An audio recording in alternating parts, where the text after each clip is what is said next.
We've been to so many places lately. What do you say we take a day off from adventuring and just find somewhere nice to relax? Let Paimon think. Where are some nice places we could go? Oh, why don't we pay Cloud Retainer a visit at Mount Aocang?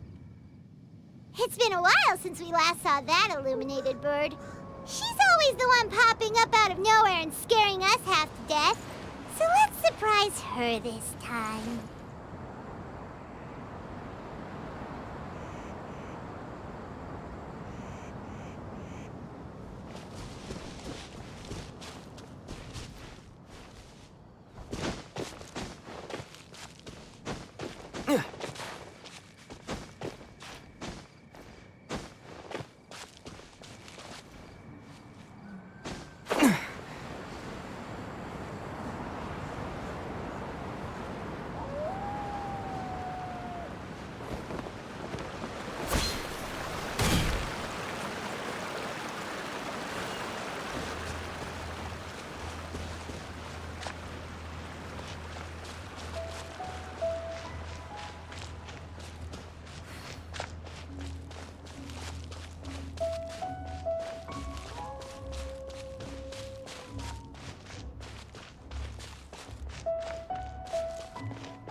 Remember the first time we came here? We even brought offerings and everything. And when we told her that Rex Lapis had been assassinated, she immediately threatened to squash Liyue Harbor. Paimon thought she'd be impossible to get along with. But now that we've spent some more time together, she's really not like that at all. We probably don't need to bring any offerings now that we've gotten to know her pretty well, right? Still, Paimon's got some snacks around here somewhere, so if she really wants something, we can just use that. Huh? Traveler, did something catch your eye?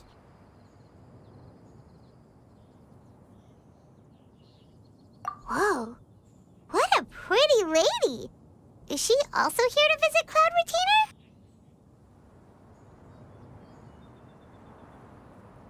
Yeah, you're right. All it takes is one look and you can tell she's someone special. As expected of that bird lady, really. She must have a whole bunch of adepti friends from all over the country.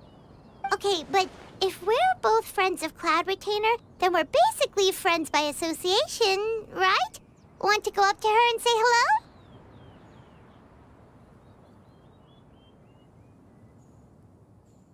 Helping you make more connections is a part of Paimon's job as your reliable guide. Paimon's got this.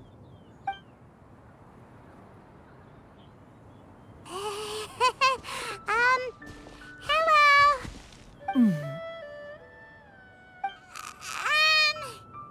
Paimon is Paimon! And this is the Traveler.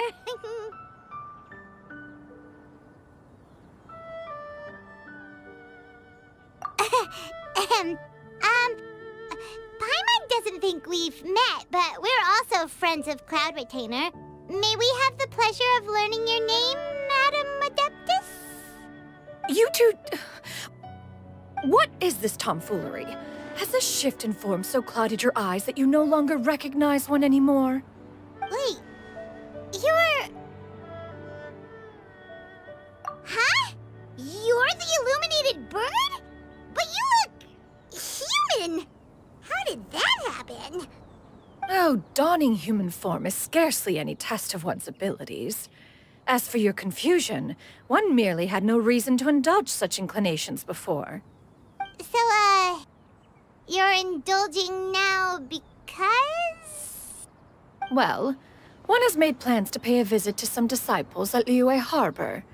Taking on a human form for such a trip is simply a way to make matters less conspicuous. You? Worrying about keeping a low profile?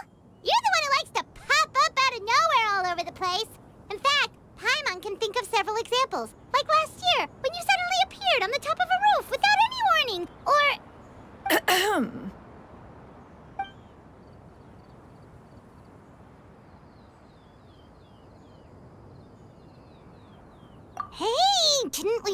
not to bring that up unless she asked. Oh? So you have taken care to follow the proper rules of etiquette after all. Most commendable.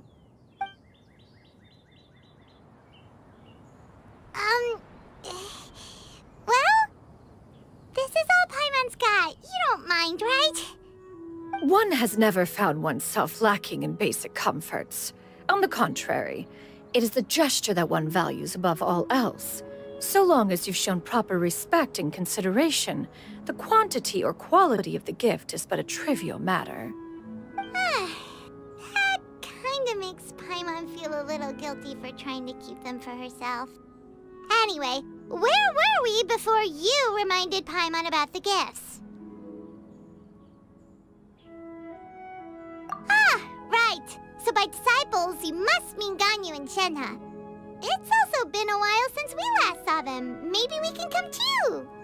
One planned to extend the invitation even if you had not raised the matter yourself. Shenhe and Ganyu should be quite pleased to see you again. However, one would first inquire as to the reason behind your visit here. You have cause to seek one's company?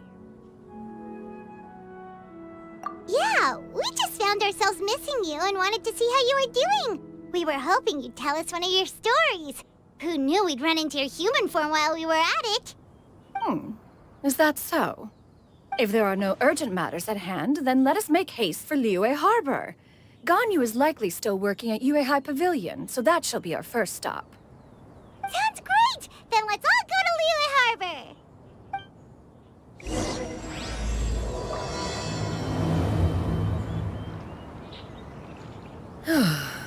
Ganyu has been quite busy with work as of late. One can count on one talon the number of times she returns to Mount Aocang each year. Shenhe has also secured employment recently. In her correspondence with me, she wrote that she shall have no need to return for the foreseeable future. Did they think one was so easily mollified? One shall investigate everything with one's own eyes and decide for oneself if their living conditions are satisfactory.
At Way High Pavilion.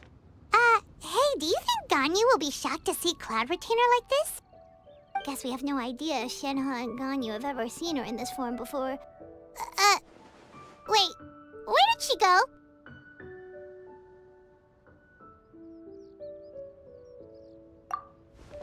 Why are you just standing there, Cloud Retainer? Quietly now. One shall stay here. You two can go and meet with her. But why? Isn't it better if we all go together? If one were to proudly proclaim one's presence, Ganyu would surely profess herself otherwise unoccupied and drop everything to attend to one's visit. One fears that would only result in her staying up all night to make up for lost time. One does not wish to trouble her. Conversing vicariously via you two shall suffice. Do remember to inquire as to her recent well-being. Again, do not mention one's presence here. Fair enough. Makes sense. All right then, we'll just pass on your regards and... Cloud Retainer? Oh, Oh, busted. Is that lady someone you know, Ms. Ganyu? She is indeed. I'm sorry, Huixin, but could we delay the upcoming meeting for a little bit? I believe my schedule today is quite full.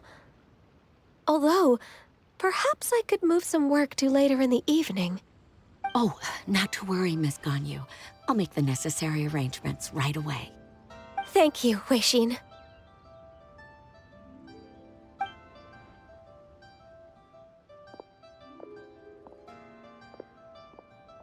It's been a while, Ganyu. Greetings! What brings you here today? And Cloud Retainer, too.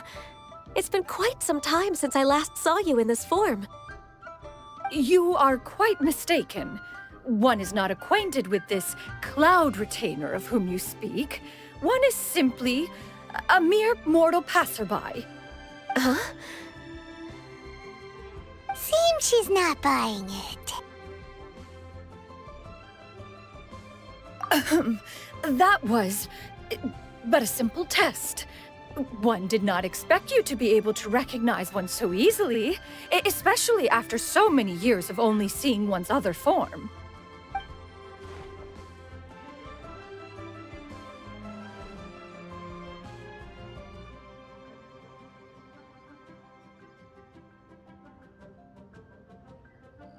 But recognizing you is, my responsibility as your disciple.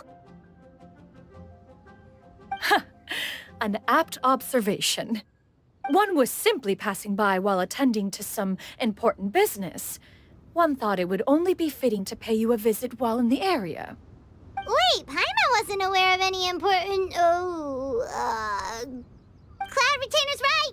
We've still got something super important to do, so we can't stay here for too long today. Oh, is that so? But it's been so long since we last saw each other. One simply desired to see you and had no intention of interrupting your work. A quick conversation should suffice for today. A more involved reunion should wait until you find yourself less occupied. I understand. That should be fine. While one acknowledges the amount of work that you have to deal with every day, one must also remind you to rest. Though Adepti blood flows through your veins, excessive exhaustion will still cause grave harm to your body. It still makes one nostalgic to see you as you are now, respected and independent. When you were young, you oft begged one to cuddle you to sleep when you suffered from nightmares. Cloud Retainer! Stop! If you insist.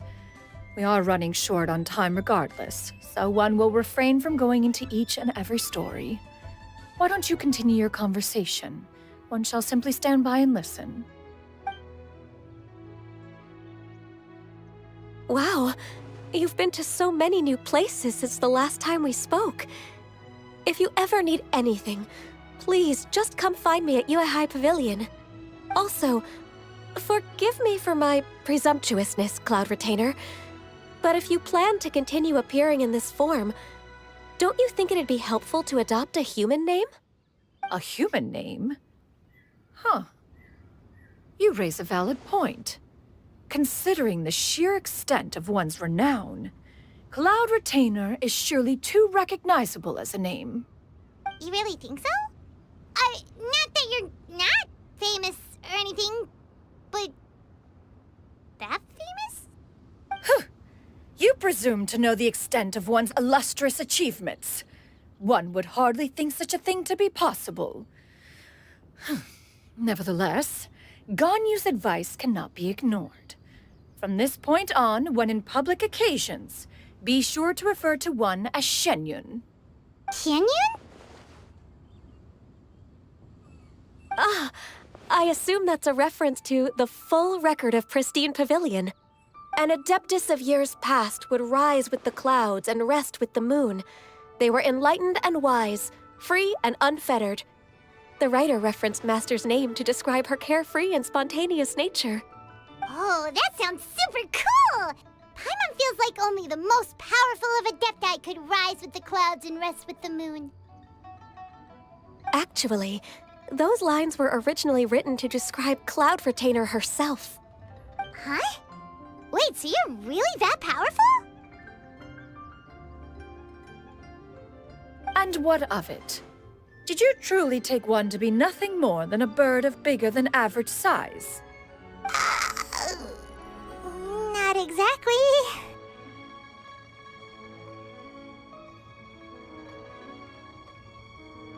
To be fair, Cloud Retainer rarely speaks of her past accomplishments.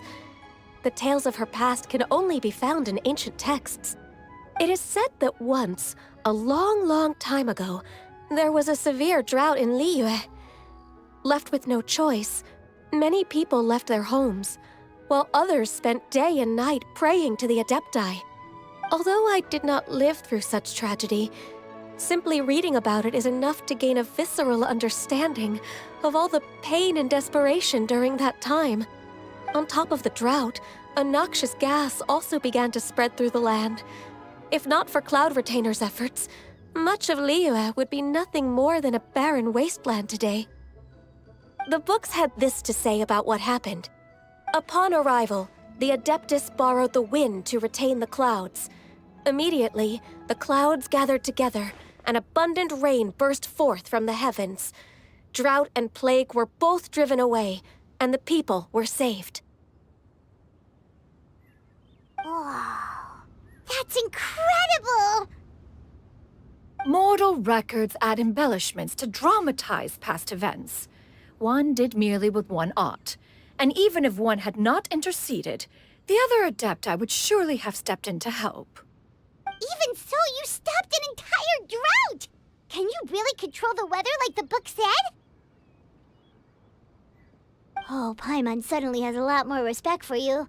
So it was Paimon's bad for calling you Illuminated Bird before. You're not too mad, are you? How laughable. A name is but a simple label we carry with us on our journey through the world. Why would one be offended by such a trivial matter? That's a relief. In that case, Paimon will continue to call you whatever feels right in the moment. Well, that is quite enough ancient history for now. Ganyu, have you had word from Shenhe? One has heard that she procured a job recently. Have you any thoughts on her workplace? And what, pray tell, of her monthly remuneration? Moreover, does she find herself overly inundated with work? Is she allowed time off during Lantern Rite? That is a lot of questions. There is no cause for concern, Cloud Retainer. I introduced Shenhe to her employer personally. Wanmin Restaurant's business has been booming recently. So with Chef Mao being swamped with customers, and Xiangling still off and out in search of new recipes, I introduced Shenhe to staff the restaurant. I see. Most excellent indeed. One has had the pleasure of being introduced to that family. Xiangling is kind and astute, while her father is loyal and reliable. One has no cause to believe that they will make Shenhe's work difficult. Now, it is almost time to partake in the victuals of noon. One shall visit Wanmin Restaurant in person and see how Shenhe is doing. Huh? But didn't you just say that you had something important to do? Can that wait until after we've eaten? You may return to your work, Ganyu. One shall see to this matter on one's own. There will be many an occasion to dine together in the future. One is certain the opportunity shall present itself most readily. Of course, Cloud Retainer. Please take care. Traveler, Paimon, I'll see you some other time. See you around, Ganyu! Phew. Paimon was pretty quick on the uptake there, don't you think? As soon as you mentioned important business to attend to, Paimon realized that you were just looking to cut the conversation short and not take too much of Ganyu's time. Is Paimon right? No, in fact, it was not an excuse. One is indeed visiting Liyue Harbor for an important purpose. Wait, for real? The moment is not yet upon us. Still, the truth will be revealed to you in time. Huh. She really seems to be playing up the whole mysterious adeptus thing right now. Is it because we just heard that cool story about her powers?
You get what I'm saying, right? Yeah, how can I not? Not even fine food is enough to distract from the presence of a fine lady, eh? Oh, I'm far more interested in getting her details than ordering any dishes. Hey, how about you ask her? You do it. No. I think you should. Wait, she's coming. What can I get for you today? Greetings, miss. I was just wondering if you'd be willing to... What would you like to order?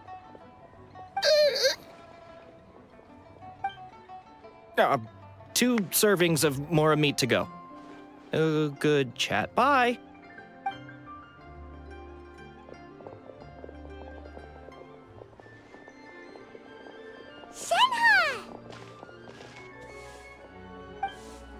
Welcome. it's been a while. May I take your order?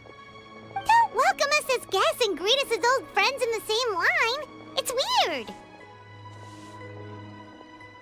Mm-hmm. Oh, and this is? This is Miss Xianyun. Master? Huh? One does not recall ever revealing this form to you before. How were you able to ascertain one's true identity with such ease? I've trained and lived with Master for more than 10 years. I would recognize you no matter what form you take. You... Is something the matter, Master? Hardly. Hardly. One simply learned of your employment from your letter and came to check on your well-being. And check out the great food, too. Indeed. It's almost lunchtime. My apologies. I'm still on the clock and can't talk for very long.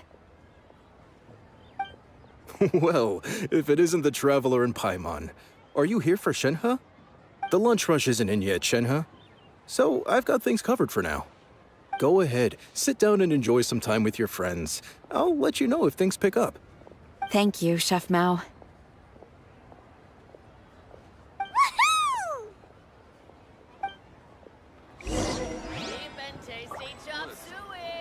Wow. Liyue's really got a lot going for it.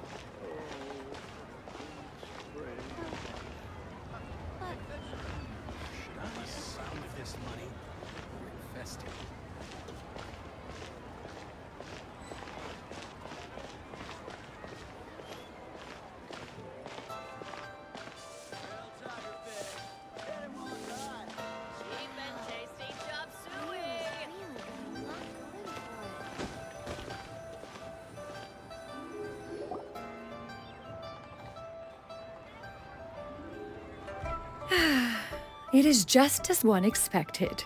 The owner of Wanmin Restaurant is indeed a most reasonable and accommodating human.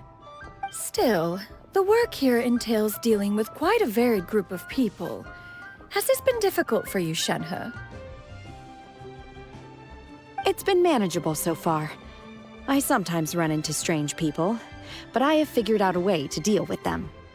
Seems like you've been making progress. So by dealing with them, you mean... First, I try to talk sense into them. If that doesn't work, I threaten them with violence. At this point, they usually decide they are in favor of a civil conversation. Oh, how should Paimon put this? Oh, a sensible plan. One is gladdened to see you integrate so well into human society. And you, Master? How have you been? Simply marvelous. Though Mount Aocang has scarcely enjoyed your presence recently, one has hardly found the pleasure of one's own company to be lacking.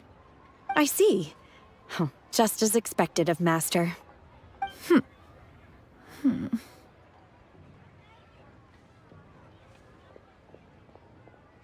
I have missed Master quite a bit too. Even though work has been busy lately, I've already had a conversation with Chef Mao about taking some time off soon to visit Master. Oh, you did? Do make note of such matters in your letters in the future. There's hardly a need to keep one in suspense. Whoa, her mood shot up just like that. By the way, Master, since you are in Liyue Harbor, have you had the chance to visit Ganyu? Indeed. She is similarly preoccupied with her work. There was time only to exchange a few simple pleasantries. Ganyu told us the story of Cloud Retainer's name. It was amazing. We never knew how powerful she was before. I see. In that case, allow me to also share a story about Master's past. Oh? Is that a problem, Master? I believe this to be a good topic of conversation. No, not a problem. One was simply caught off guard. But no matter. Please, proceed. One is most curious to see how much of one's own conversational prowess you possess. Master once participated in a race against Moon Carver. After Mooncarver lost, he insisted that Master's ability to fly gave her a natural edge in such a contest. In response, Master agreed to forego flying in return for being able to use one of her devices in the race. Mooncarver accepted, only to find Master with a brand new device on the day of the contest. Huh. What kind of device was it? It was a mechanical vehicle made out of iron. What was it called again? Oh, an electro-powered bicycle? Oh, you refer to the bicyclical Thunderflashmobile. One spent 49 days conceptualizing and crafting it. It need only be infused with adeptal energy, and it can cover thousands of miles in one day. Oh, it boggles the mind why Mooncarver ever supposed he might best me in a contest of locomotion. Though he sprinted with all his might, he could barely keep up. Alas, the one flaw of my mechanism lay in its weakness against mountainous terrain. One was thwarted mere seconds from victory, when it was thrown off course and failed to make it across the final stretch. Truly a most unfortunate turn of events. Anyway, do go on, Shenhe. Master, that was the end of that story. Is that so? Huh. With you gone, one has seldom felt the desire to call upon those old fossils for another contest. What is a race without spectators, after all? Have you been lonely, Master? Lonely? Huh. At one's age, entire human generations come and go in the blink of an eye. Even one's own self-directed musings can span several days and nights. 'Tis a most foreign sentiment. The mere mention of it is preposterous.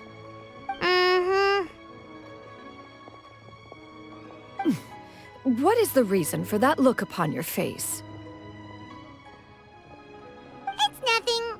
It's just... Well, Paimon gained a lot of respect for you after listening to that story of you summoning the rain and everything.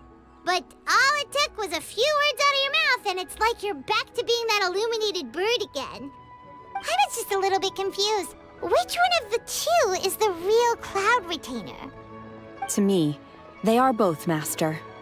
One is the Master that's widely revered by the people, while the other is the Master that I respect and adore.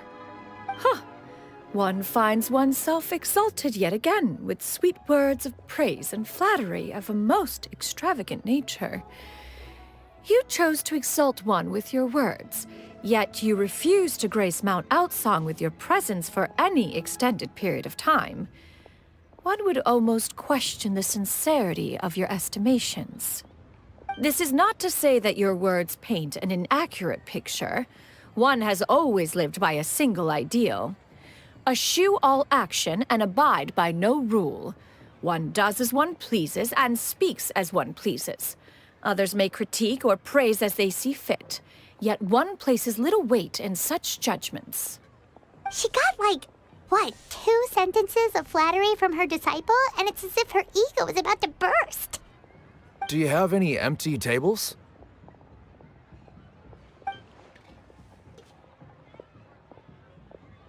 Hey there, could we get another fish stew?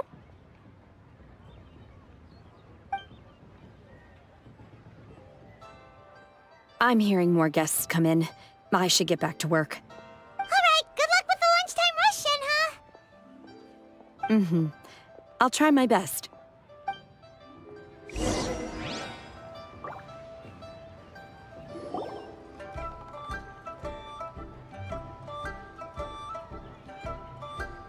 So much yummy food! Paimon's gonna feast!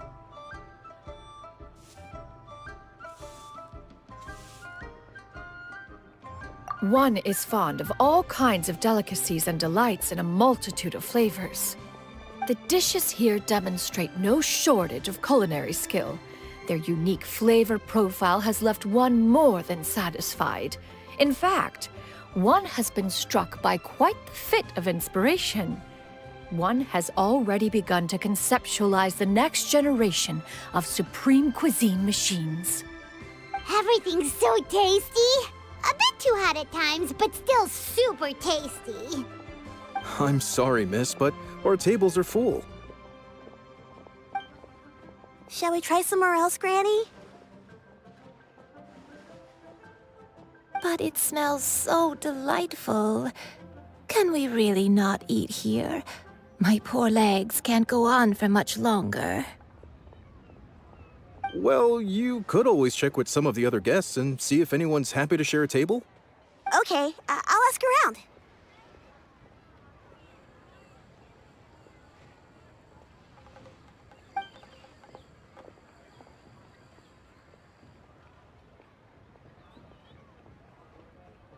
Excuse me. Would you mind letting us share a table with you? There are no empty tables left, so... Ah, well, Paimon doesn't mind. What about you guys?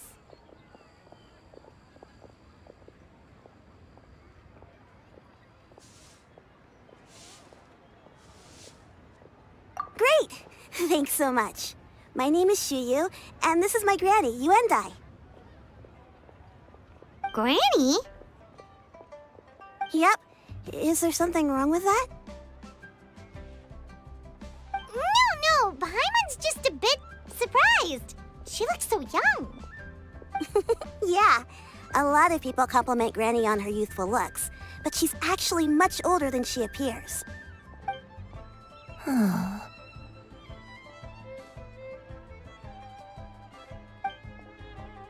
Granny, why don't you take a seat? Come on, it's not polite to stare. Huh. Have we met before? No. 'Tis a fated meeting, then. Please, take a seat. What would you like to eat, Granny? I can order for you. I want braised earthworms. They always pop up out of the ground after a rainstorm. No, not this again. Granny, there's no braised earthworms on the menu. Braised earthworms? Well, that sounds weird. Do people actually eat that? Right, that's what Paimon was thinking too. Need any help? Help? Oh, do you mean with Granny? Thanks, that's nice of you to offer. Granny has pretty bad dementia, so her memory's getting worse all the time. She's always saying things that sound kinda confusing. Actually, her memory's been bad ever since I was little. But it's gotten so bad lately that I even have to remind her who I am every morning. They died young. It's just me and Granny now. Oh, but it's okay. Don't feel bad. Granny loves me a lot, and I love her a lot too. Sure, it's hard at times, but you just gotta make the best of the life you've got. Wow, you're really tough for your age, kid. You're too kind. And me? Oh, what about me? You're tough too, Granny. Plus, you're really gentle, and you're always there for me. Yes, and it's hardly as if I forget everything. I still remember the important things. Wait, what was that really important thing again? Ah, I remember now. It was a dream. I had a dream where everything was dark. Someone was standing in front of me. She told me to come and find her, and that once I'd found her, I would be free. Huh? That sounds super important. But how come you've never told me about it before? It was just a dream, so I forgot about it. But I'm in a good mood now, and somehow I remembered it again. You know, I believe I've had this dream a great many times. But just how many times have I had it? Now that I do not remember. Wait, so you have a reoccurring dream where someone's talking to you? That sounds spooky. Oh, does that mean you're possessed?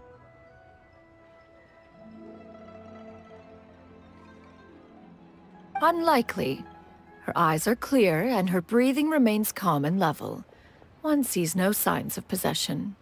Are you sure? Who do you take me for? Is one not an adept? Am I not an expert? Huh, you're right.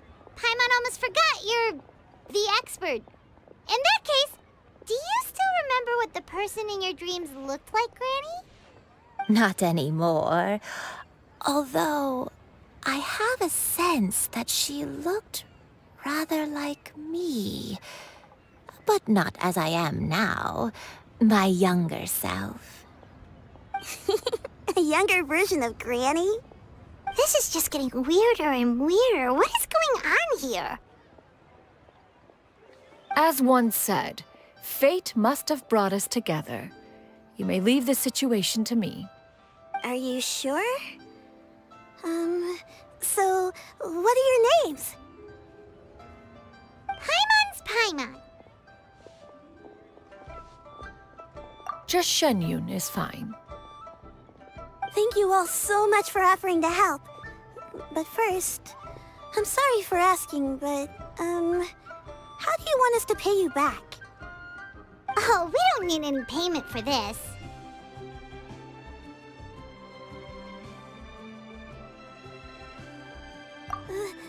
Thank you so much. You're welcome. But Miss Xianyun, what exactly can we do to help out this Granny? All we have to go off is that dream. Where do we start?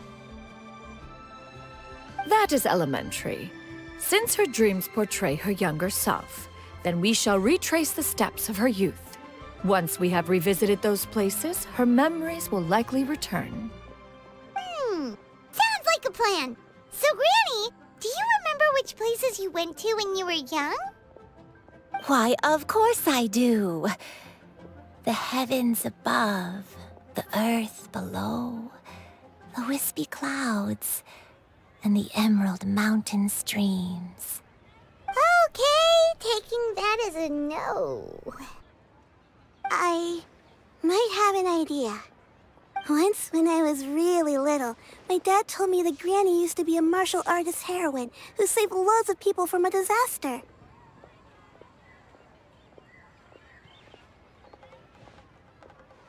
If it's true, then maybe they wrote about it in the history books or something. A martial arts heroine? Oh, Shinjo knows tons about Liyue's chivalric traditions. If anyone knows about the heroes of the past, it's him. Let's go find him at the Feiyun Commerce Guild. Are you leaving already? But I'm still hungry. I'll go order some food, Granny. If there's nothing on the menu you especially want, I'll just get a few different things. It seems we must part ways for now. The Traveler and Paimon are bound for the Feiyun Commerce Guild, while Yuendai and Shuyu shall remain here and partake of their lunch. As for myself, I have matters to discuss with Streetward Rambler. Streetward Rambler? Oh, you mean Madam Ping! Precisely. Let us meet at Yujing Terrace once you are ready.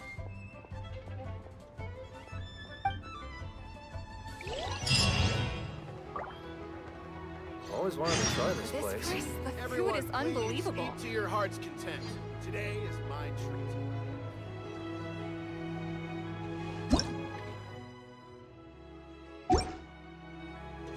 Always wanted to try this place.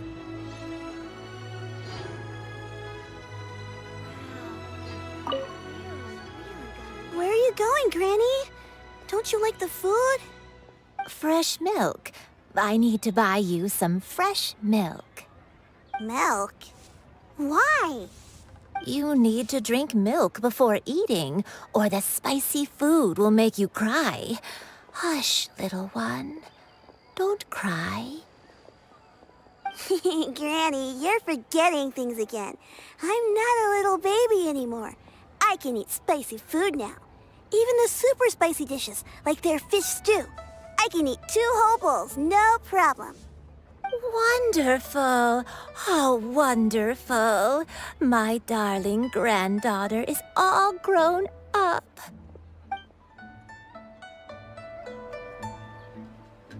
Cheap and tasty chop suey. The food is unbelievable.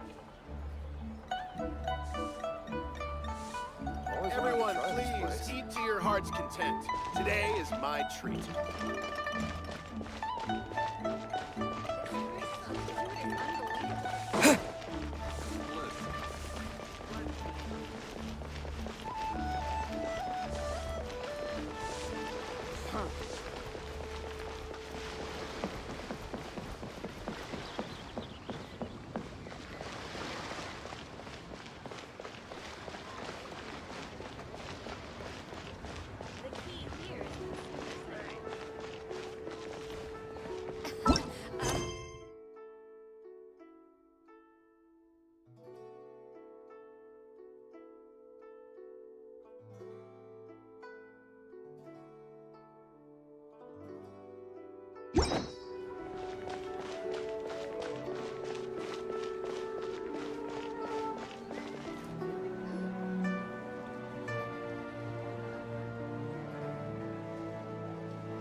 Huh.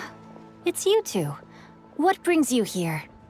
Xingqiu! Great, we found you! We wanted to ask you about something.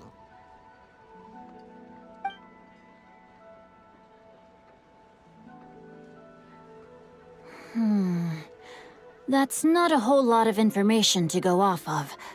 I don't know if I can say for sure. I can't pinpoint her identity from your description alone. But considering her age, I am reminded of a nameless heroine who's been featured in various chivalric novels. Nameless heroine? That's right. The novels often speak of a great drought from 50 years ago. As the people suffered, a nameless heroine appeared and began to clear away evil spirits and bandit camps. The people idolized her, but never learned her name. All they knew was that she always acted alone. Later, though, she supposedly fell in love with a similarly noble-minded exorcist from Mount Tianheng. They were well matched in more ways than one, often fighting together as a fearsome duo of otherworldly strength.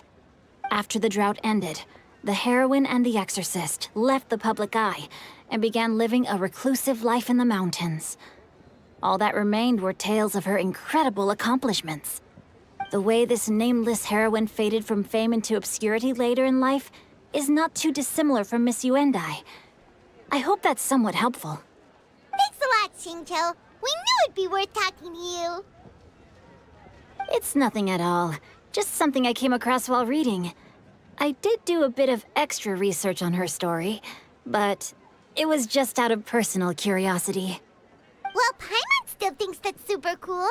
Oh, wait, Xingqiu, if you've read up on her, do you know of any places often associated with her? Let me think. In the novels, the nameless heroine always appeared near one of 3 places.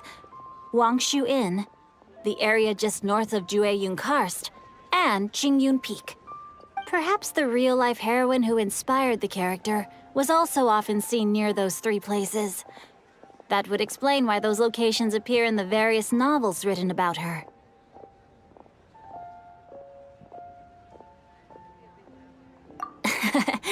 You're welcome. To be honest, I found some parts of the story confusing when I first came across it. If Miss Yuendai was indeed the original inspiration for the character, she may just be able to help me put the pieces together.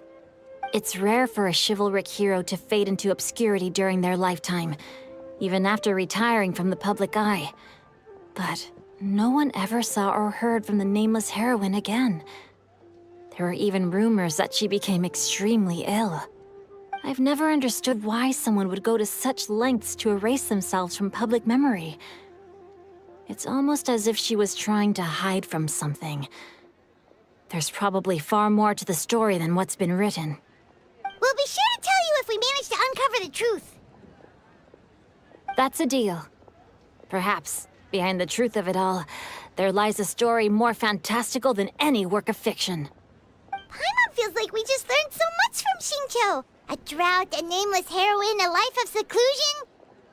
Wait, why does the story sound super familiar? Oh, right! There's a drought in this story, too! Xingqiu, are droughts super common in Liyue or something? Well, They used to be. But people have long since developed methods to prevent them, like by cultivating the soil or digging canals. So while droughts do happen from time to time, they are rarely regarded as true disasters. The drought 50 years ago is probably one of the worst we've had in the last several centuries.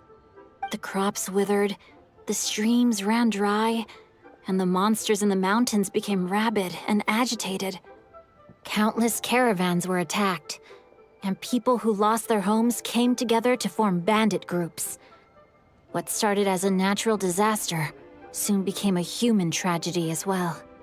That sounds awful. Yeah, and that's exactly why the nameless heroine was so beloved. She must have been someone of true integrity, to do so much for the people while asking nothing in return. Still, as terrible as that drought was, it was nothing compared to the truly calamitous disasters that befell this land in ancient times. They say that back in those days, disasters were both more severe and more common. Only the strongest of adepti could hope to dispel the ruin and devastation. Do you have any other questions? We're good for now. We're just going to head back and meet up with Miss Xianyun and the others again. Paimon hopes that Granny Yuendai will be able to remember more of her past. She used to be a great hero who saved many people. So sad that she can't recall any of it. Anyway, we'll be off now. See you some other time, Xingqiu. Thank you so much for your help. It's no problem at all. Safe travels.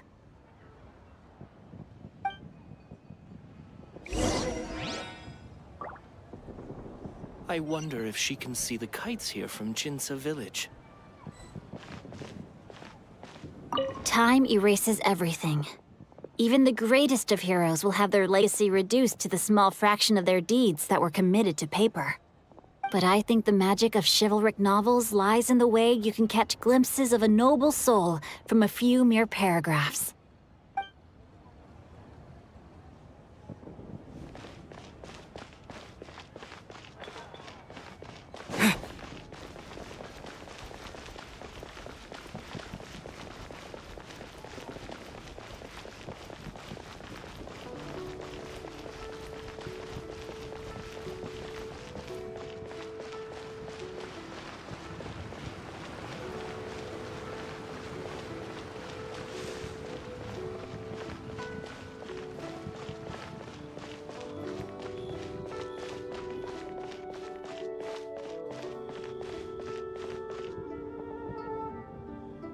I have recorded the tune that you requested. I hope it will be of help to you. Oh, thank you. Straight word, Ping. What has amused you so? Oh, it's no serious matter. I was just reminiscing about the last time I saw you in this form. Time has wrought such change in this world, and yet you appear just the same as ever. Time has little bearing on one's existence, nor has one keenly felt its effects whilst dwelling at Mount Aocang. Nevertheless, Ping, one would like to seek your counsel on a personal matter. Oh, why so formal all of a sudden? I must say, you're making me a little nervous. What is it? Well, the inquiry is as such. Approximately how much more would one need to afford a comfortable life in the harbor, not unlike the one that you yourself lead? It does not require as much as you may think. Still, do you mean that... Clav-retainer, Madam Ping! What are you two talking about? Nothing save for some trivial matters. Have you unearthed any useful details? Xingqiu has a theory, but let's save it for when Chuyu and Miss Yuendai have joined up with us again.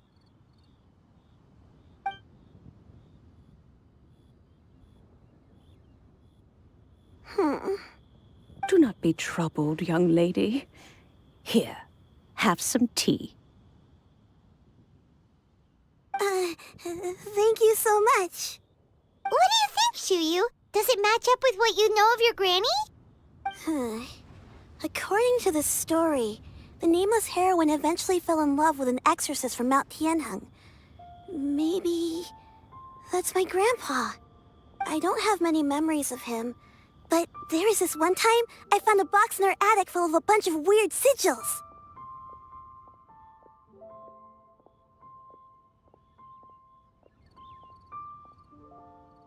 I think so too. Granny might remember something once she's returned to a familiar place. What marvelous tea. I can taste the dew's sweetness in this cup. It's as if I was taking a stroll in the mountains, thoroughly one with nature and at peace. Is that so? Then please drink as much as you like. There's no need to hurry. At our age, it's always nice to slow down and take the time to appreciate pleasant conversation among friends. Thank you.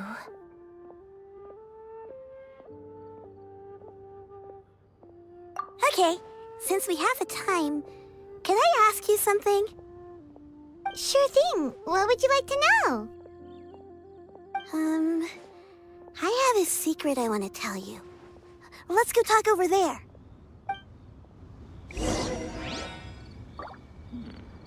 This is a peaceful neighborhood.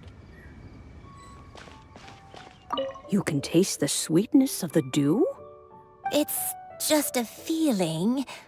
The sensation of stepping out into the mountains on a cool morning, gazing upon the small droplets of water hanging from the leaves, and feeling the sweet stream of water soothe a parched throat with every swallow. It's a sense of calm and serenity, one that stretches on and on until days become weeks, weeks become years.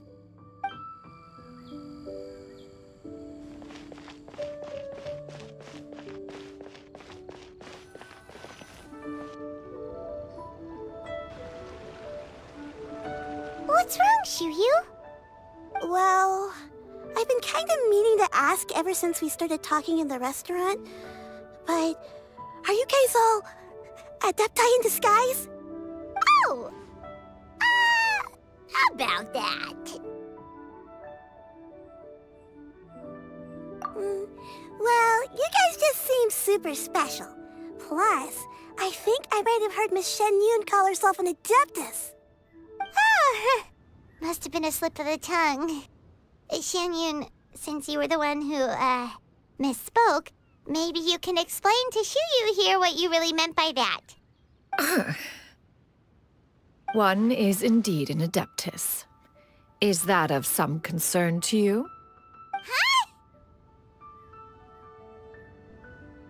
I knew it.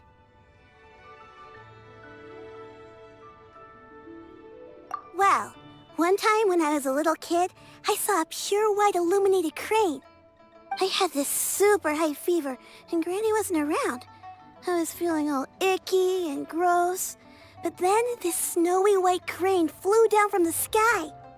She put me on her back and flew me to her cool adeptus house and fed me some sort of magic potion. When I woke up, I was already back in my bed and my fever was gone. I really wanted to thank her, but I was too sleepy to stay awake, so I never got the chance. So I just kind of wanted to ask if maybe any of you have ever met an adeptus like that? A pure white illuminated crane?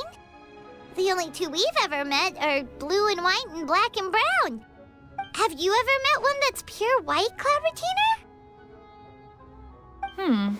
Never has one met an adeptus with such features. One surmises such a description is but a hyperbolic embellishment that oft results from narrative accounts. That's weird. Was it really just a dream then? Well, even if it was just in my head, it doesn't matter that much anyway. All I really want is to help Granny recover her memories. I'm really grateful for all your help.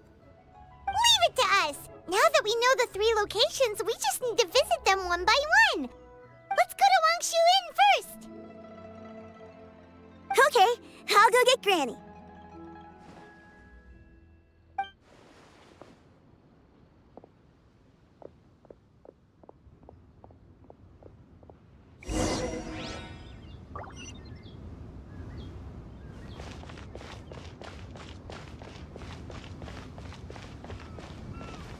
Leaving already?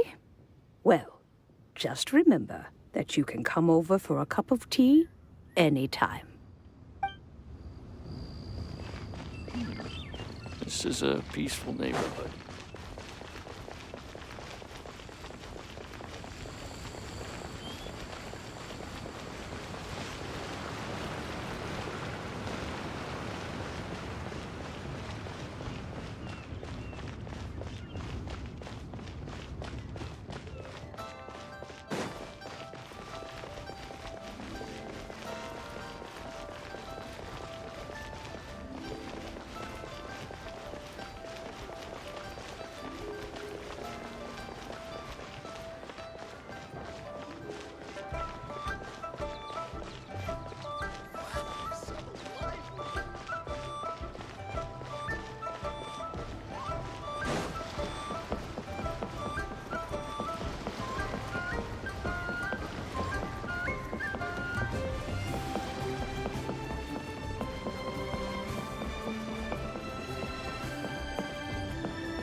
Wangshu Inn. Wangshu Inn. Do you remember this place, Granny? Yes. The fish here is very delicious. And if you look out into the distance, you can always spot a bird that's been left behind by its flock. I believe I used to have a room here. It had a window. Yes, I spent a lot of time looking out that window. Which room was it again? Let me look. I'll come with.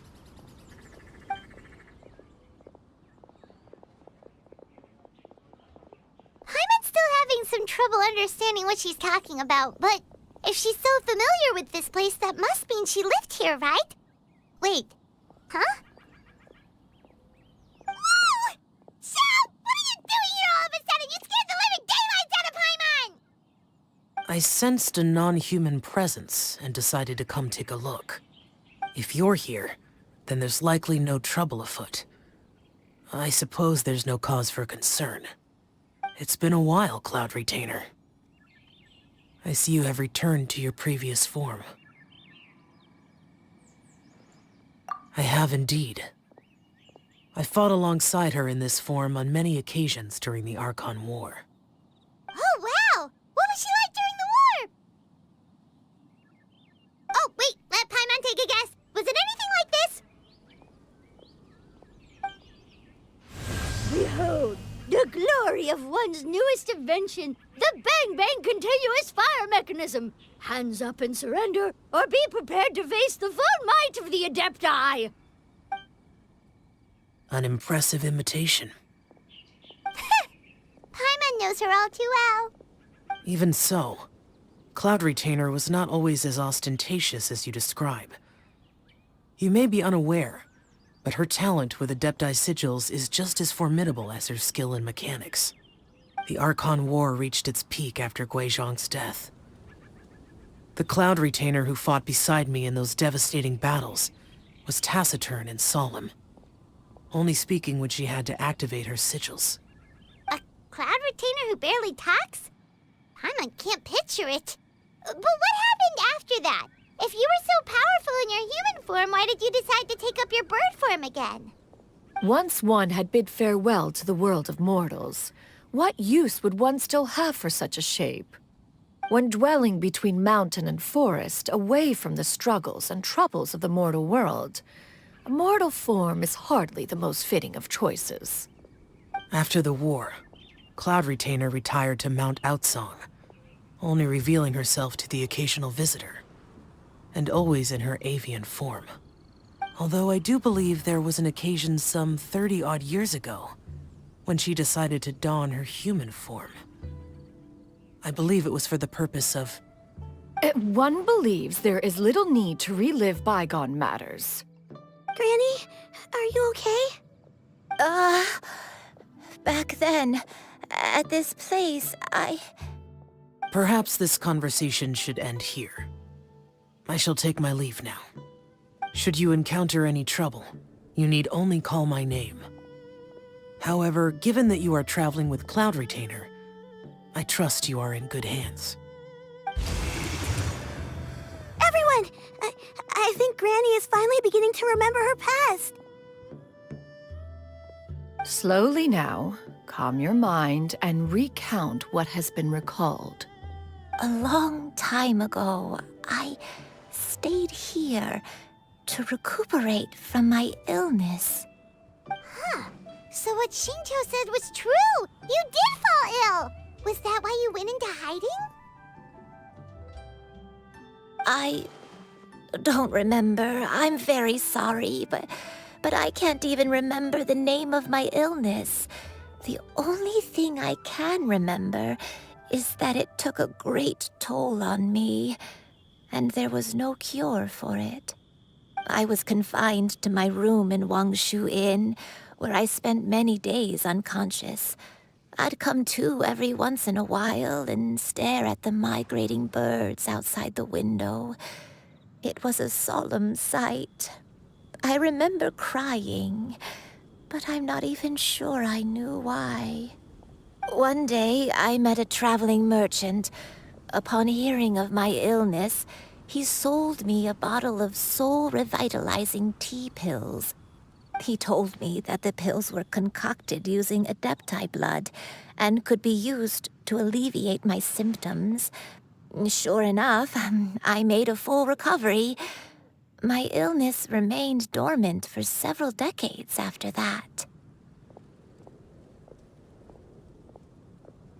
Wait, but if your illness remained dormant for several decades, are you saying that what you're going through now is just a relapse of what happened all those years ago? And it was all thanks to the pills that you managed to keep the symptoms in check? Paimon's brain kinda hurts. Do you remember anything else? I'm sorry, I don't. Oh, if only I wasn't so useless. Hey, you're not useless. You've done so much for me. Watched me grow up. Raised me. How could you say that about yourself? Oh, fret not, dear child. Granny was just a bit frustrated. That's all. The recovery of a person's memories is a gradual process. Finding pieces of one's past is always superior to not finding anything at all. Let us make haste to the next location. Next location. Next location. Oh, why don't we go to the area north of Dwayun Karst next? There isn't really a landmark there, so where should we start? Oh, Paimon's got it. Let's check out the houses in the area first. After all, if she was there for any length of time, then she would have stayed somewhere, right? Oh, Paimon's really got her thinking cap on today. At this rate, we'll recover all of Granny Wendai's memories in no time.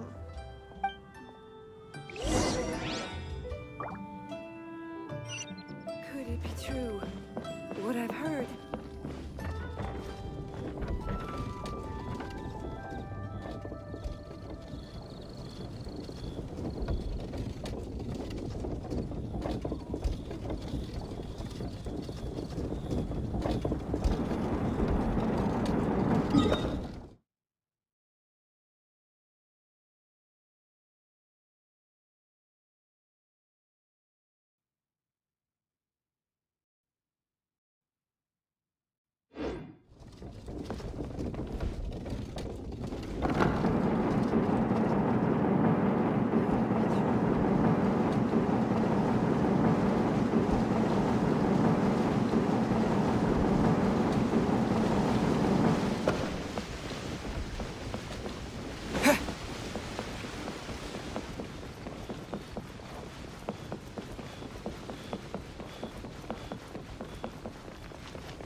anything about this place, Granny Wendai?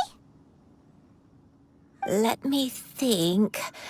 I feel like I've been here before, but I don't think I stayed here too long.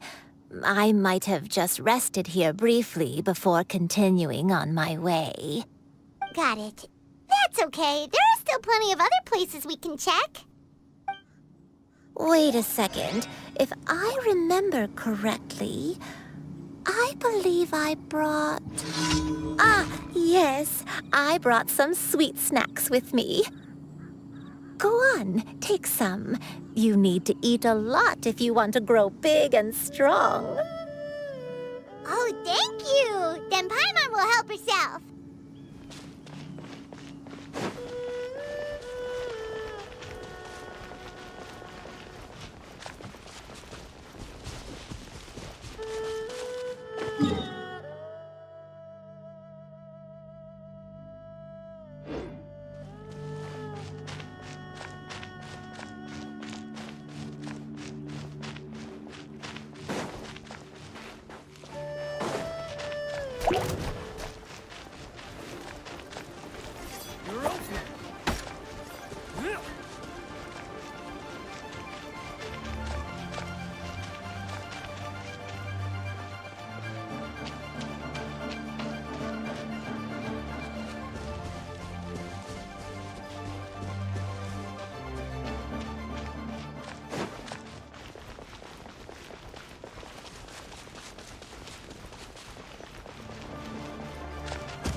Paimon sees an abandoned house. Why don't we take a break over there?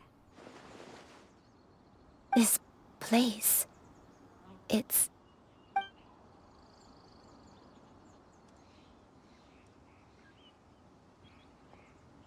Did you remember something, Granny? I remember. Liyue, this is where your father was born. It was a moonless night. I had been injured, so your grandpa was supporting me. We fled together with some being in the fog behind us in hot pursuit. I had exhausted my strength when the labor pains came on, so we took refuge in this house. Your grandpa set up a barrier outside, but neither of us knew if it could hold the monsters back. I remember that night. I remember falling to my knees, reciting a prayer over and over. I alone am the source of this sin. Punish me as you wish for forsaking my oath, but spare my innocent child. Sin? Oath? Did you do something wrong? I don't know. I don't remember. I only remember praying in the darkness with all my strength until the sun finally rose again and the fog cleared out. Eventually, the house was filled with the sound of my baby's first cries. That baby was your father. I remember I clutched him tight to my chest and wept tears of joy. It was the first time I'd ever felt such happiness in my life. My dad? He was my pride and joy, and so are you, Liyue. You're so much like him, and I love you both so much. But you're always going to be different from me. Why? Just what did I do? I don't care what you might have done, Granny. You'll always be the person I love more than anything. You're too sweet, Xianyun. I'm lucky to have you with me. If not for you, I would not have had the courage to come here, to try to remember what I had forgotten. All right, let's not stand around any longer. There's one place left, yes? Let's go take a look.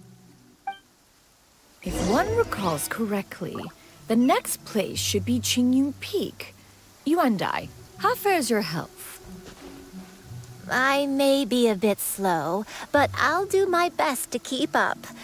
I'm sorry to keep everyone waiting.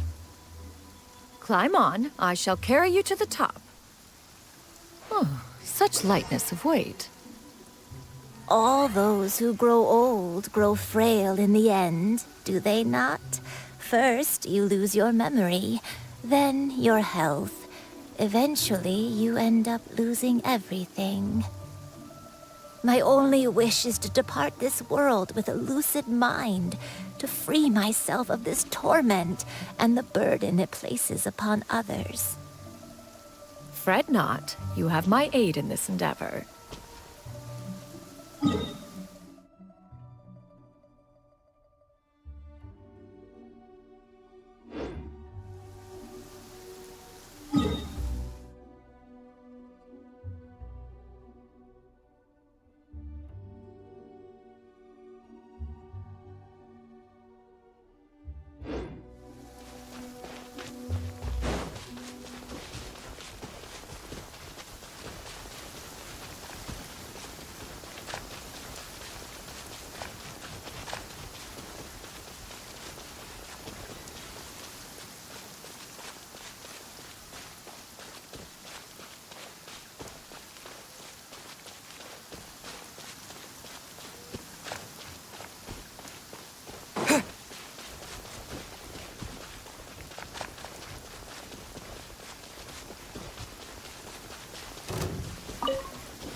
Yeah!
We're finally here.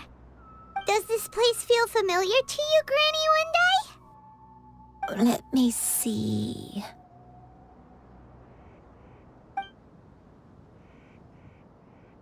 How strange. Have I lived here before?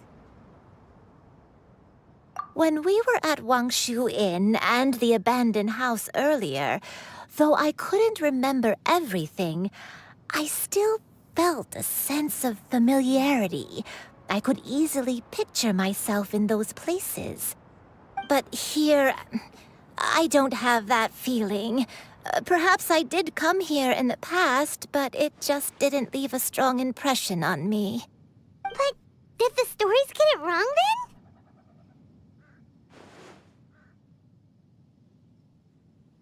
Yeah, that's true. But they're also the only thing we have to go off of. Paimon was hoping this place would jog Granny Yuendai's memory just like the others. I'm sorry to disappoint you two.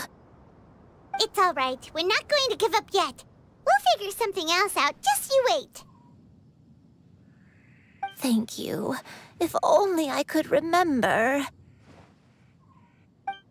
Huh? That way. What's that mountain? Oh, let Paimon look! Huh? Isn't that Mount Aocang? Looks like we've come full circle. Mount Aocang. Mount Aocang. Granny, are you okay? Don't push yourself, Granny. It's okay if you can't remember. You shouldn't do something that makes you sad. Mount Aocang, What am I really? Mount Aocang holds some familiarity to you? It does, but I can't go back. Are you feeling unwell? My head, it feels all heavy and dizzy. What is wrong with me? Cloud, Miss Xianyun, is there anything you can do? Let us go to Mount Aocang. But... Fret not, all will be well. You and I, you have already given more than enough to the pursuit of this endeavor.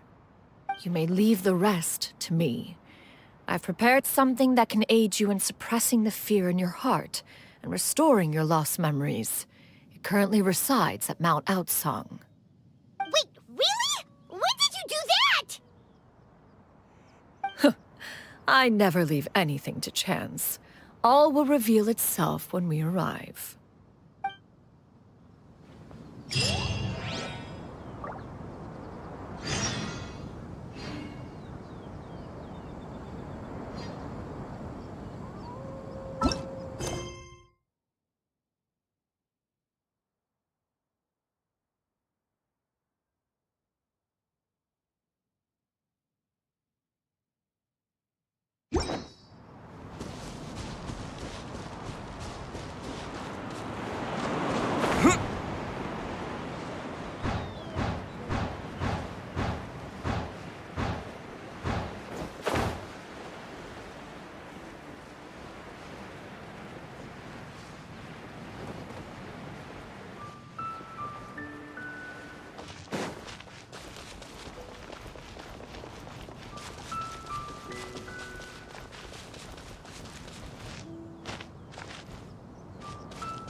Here, this is it.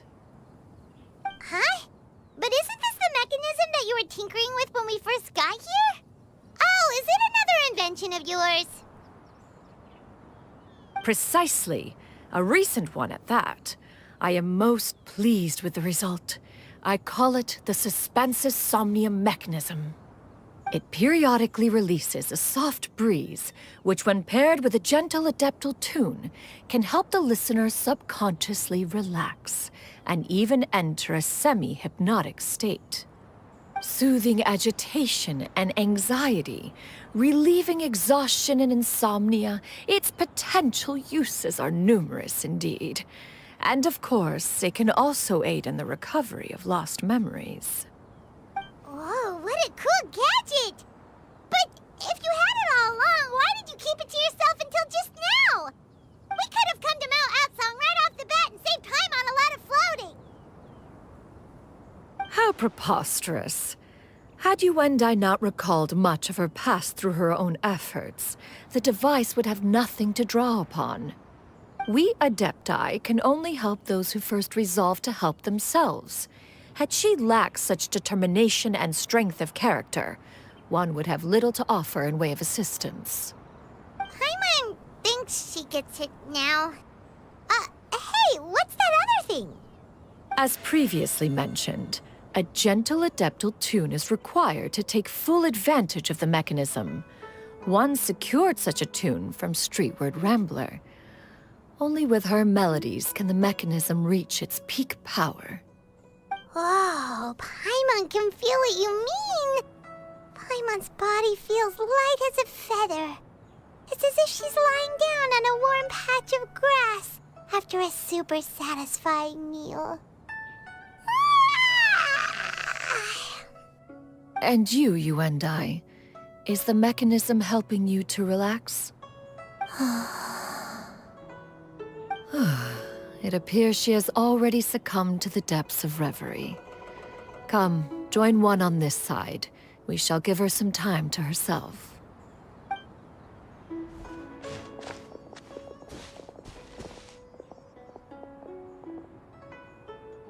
The drought is over. But why do you look like you want to cry? The potion. It's nearly run its course. I've never regretted meeting you. Not even for a second. Please. Please, no.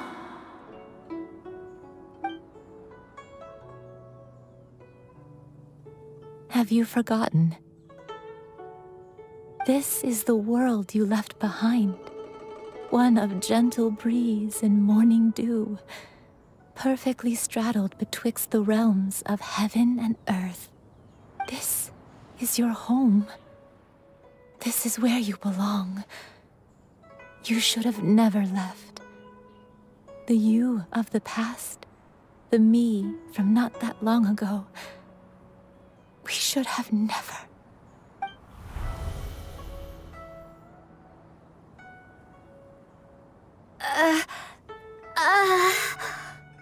So that is the truth. No wonder this place is so familiar. Granny! Granny, are you okay? Cloud Retainer. Your memories have returned. Wait, did you just call her by her full name? Does that mean you already knew each other? Yes. I now remember everything. Everything. Granny, please don't cry. I'm here. I'm here. Oh, don't worry, my dear child. Granny is fine. I'm so sorry, everyone. You've gone to so much trouble on my behalf. It's all come back to me now. The most important thing that I had forgotten was the truth of what I once was. One can sense the guilt that now plagues your conscience. Reclaiming a truth long buried is sure to come with a myriad of complex emotions. Perhaps one should recount the story on your behalf while you compose yourself. No, it's okay. Now that I've remembered, I must face my memories head on. Xianyun, everyone, I cannot thank you enough for all your help. I'm ready to tell you my story, if you're willing to listen. Please, Granny, don't force yourself. What happened in the past doesn't matter. I love you more than anything. Nothing you say can change that.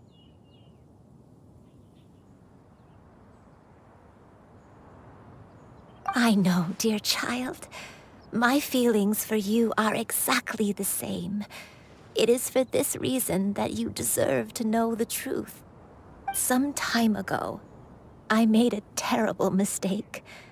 One for which I could never atone. Is this the sin that you mentioned in Xianyun Karst? What happened? I am, in truth, not a human being. My real form, one that I held for centuries, was that of a wild crane. I spent many, many years living on Mount Aocang, bathing in the soft breeze and drinking the sweet dew of the mountains. At some point, I somehow gained wisdom and sentience. The Lord of the Mountain, Cloud Retainer, became aware of my existence and began to share many stories with me. She even passed on the secret of cultivation to me. Though she never took me on as a formal disciple, I always saw her as my master.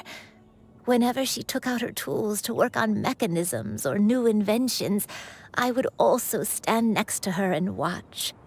I even contemplated completing my training and becoming an adeptus in my own right. I followed her teachings, and time gradually passed us by. Until that fateful day 50 years ago. 50 years ago?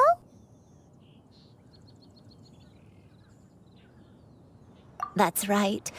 Master regaled me with many stories of her past deeds.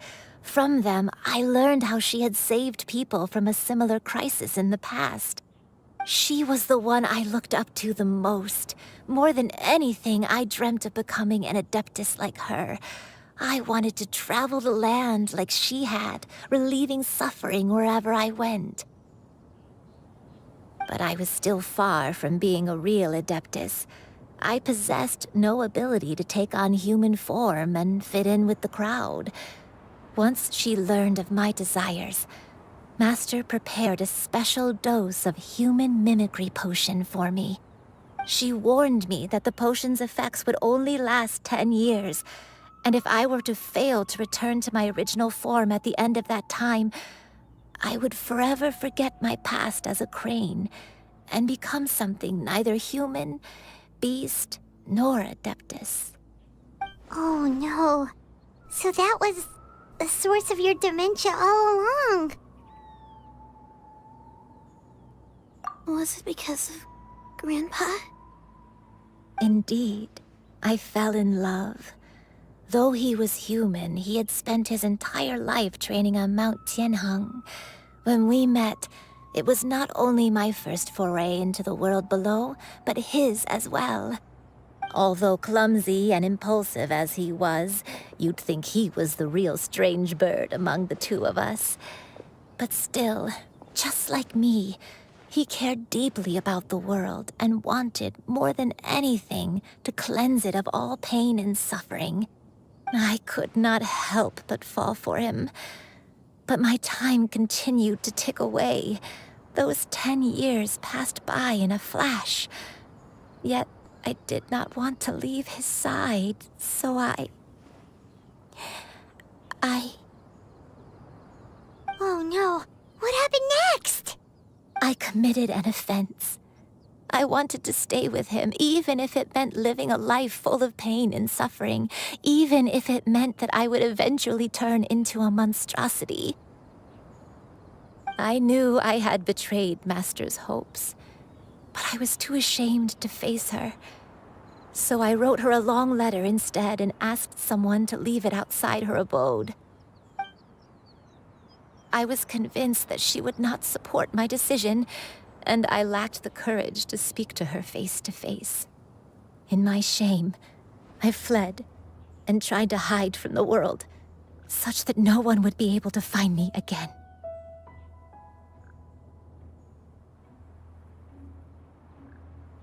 But that was only the beginning of my troubles. I began to suffer from a strange illness.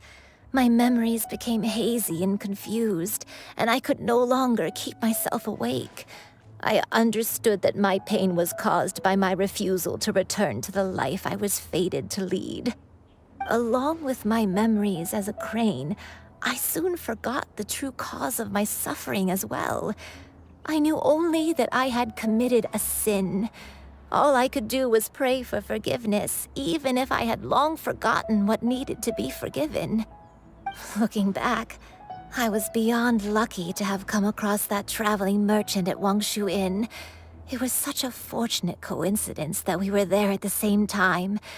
If it weren't for those soul-revitalizing tea pills, I probably would have... Granny! What's wrong? Coincidence? Why did I ever think it was a coincidence? Tea pills concocted using the blood of an adeptus? No, it couldn't be. Master, don't tell me. Back then, that merchant was actually... Human custom would dictate the conferral of gifts to be in order when one's progeny is wedded, would it not? Consider the pills a symbol of one's best wishes. So when I tried to conceal my name and mistakes from the world and hide myself away in perpetuity, the only person I managed to deceive was myself. You knew where I was all along. One still remembers when you were but a fledgling. You possessed a certain fondness for a particular game.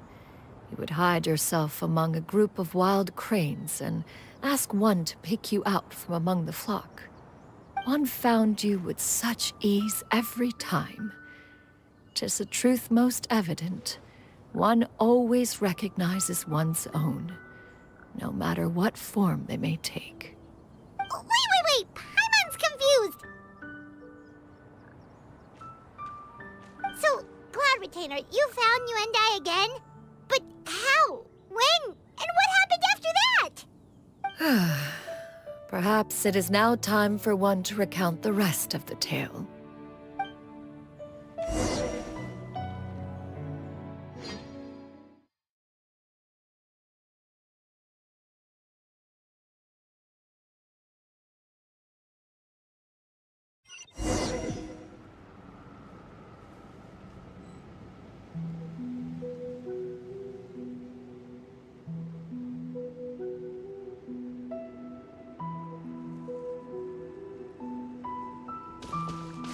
One was furious upon receiving your letter.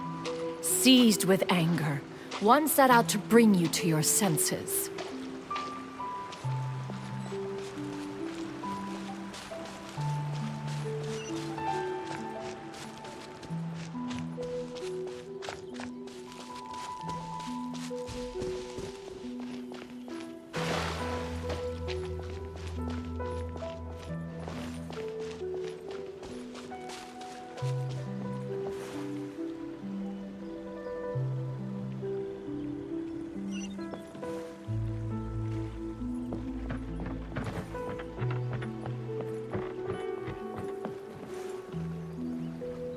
In truth, one had more than a few misgivings about your chosen partner. As an exorcist, his talent was lacking. One could hardly say his skill with sigils was any better. But soon, one came to appreciate the devotion he bestowed upon you during your illness. He never uttered a complaint and rarely left your side. Unwilling to begrudge someone of such character, one decided to overlook his aforementioned deficiencies, glaring though they may have been. Wishing to grant you a life without regrets, one gathered many divine ingredients and used one's own blood to create a form of medicine. Though imperfect, it managed to suppress the more dire effects of your illness. As for how to deliver the medicine, after much contemplation, one eventually decided to perform the deed oneself. One took great care to alter one's features and select the appropriate attire. Only after meticulous scrutiny did one finally set out for Wangshu Inn. As one expected, you were most ignorant of one's true identity. You showed not even the slightest inkling of recognition. One was quite torn. Should one have celebrated the success of one's disguise, or mourn the loss of your acquaintance?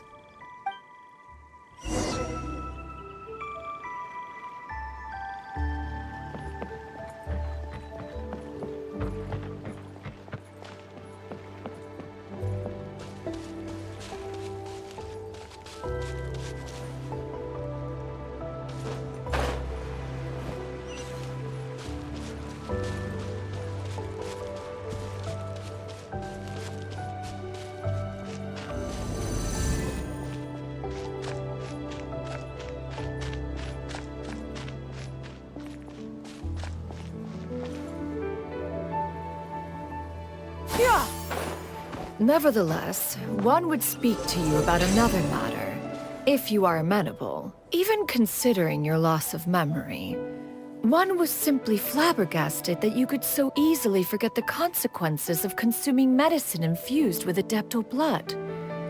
Its proclivity to attract monsters is hardly that complicated of a concept to remember. To think that you tried to travel while weak from sickness and heavy with child. Had one not intervened to clear the fog, all of you would have been lost during the night. Weary before I begin to divulge them.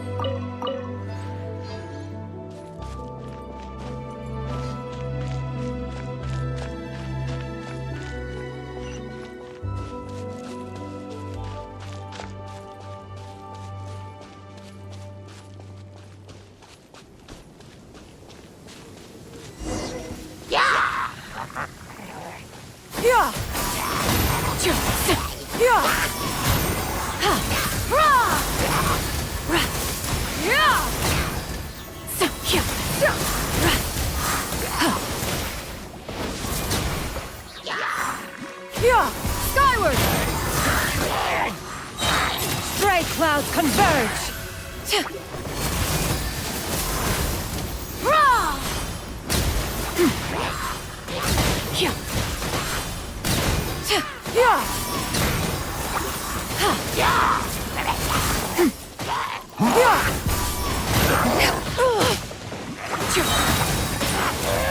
Seize the skies!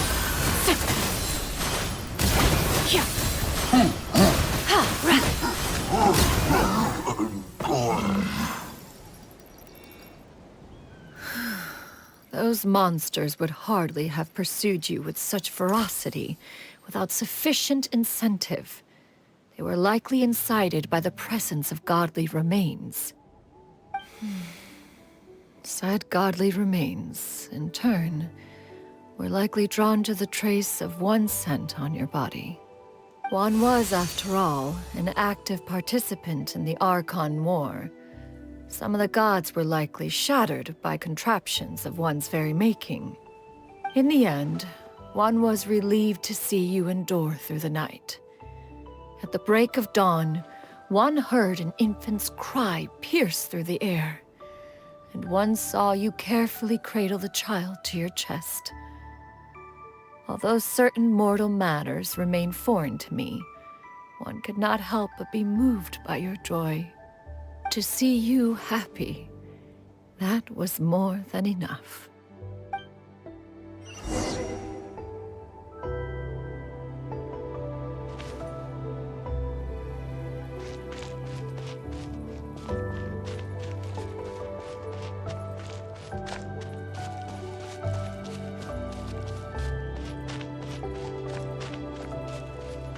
Now you should have a complete understanding of the events. Wait!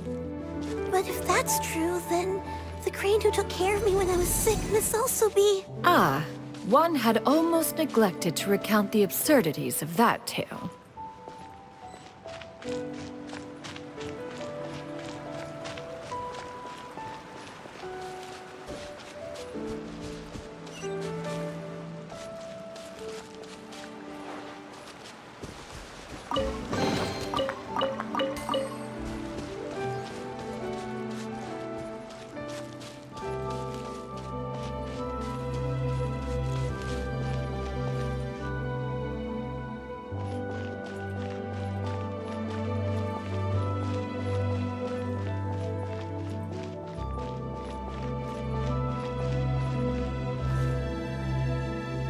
Just as you and I troubled one with her antics, so did you give one many a headache. Upon finding you burning with fever, one made plans to bring you back to one's abode for treatment. However, upon seeing one's form, you began to cry, refusing to get on one's back. When one asked you why, apparently you believed that one could not possibly be a true adeptus, because all illuminated cranes are white from tip to toe. One had no choice but to apply powder to one's body to conceal the variegated nature of one's appearance. You became more than amenable enough when one stood before you devoid of any other coloring. It bears mentioning, however, that as a crane, Yuendai was nearly entirely pure white in color. Though you had never encountered her in that form, you still recognize the essence of her being. Perhaps fate brought you two together in more ways than one.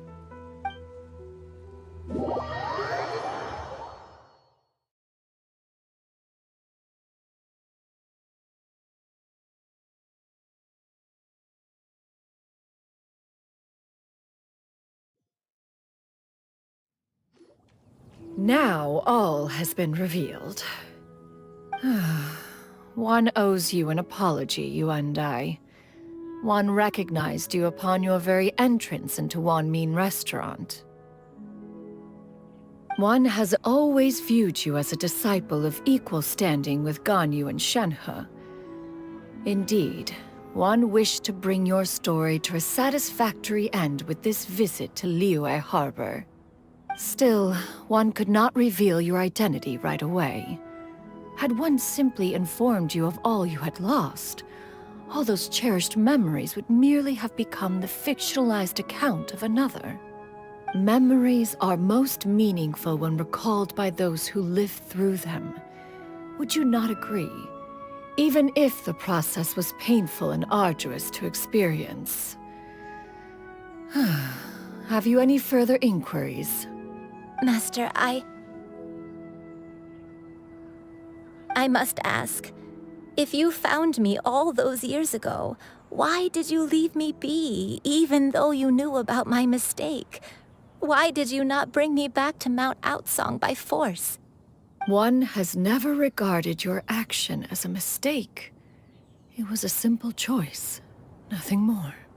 When it is time for one's progeny to leave the nest, it is the responsibility of an elder to let them fly free.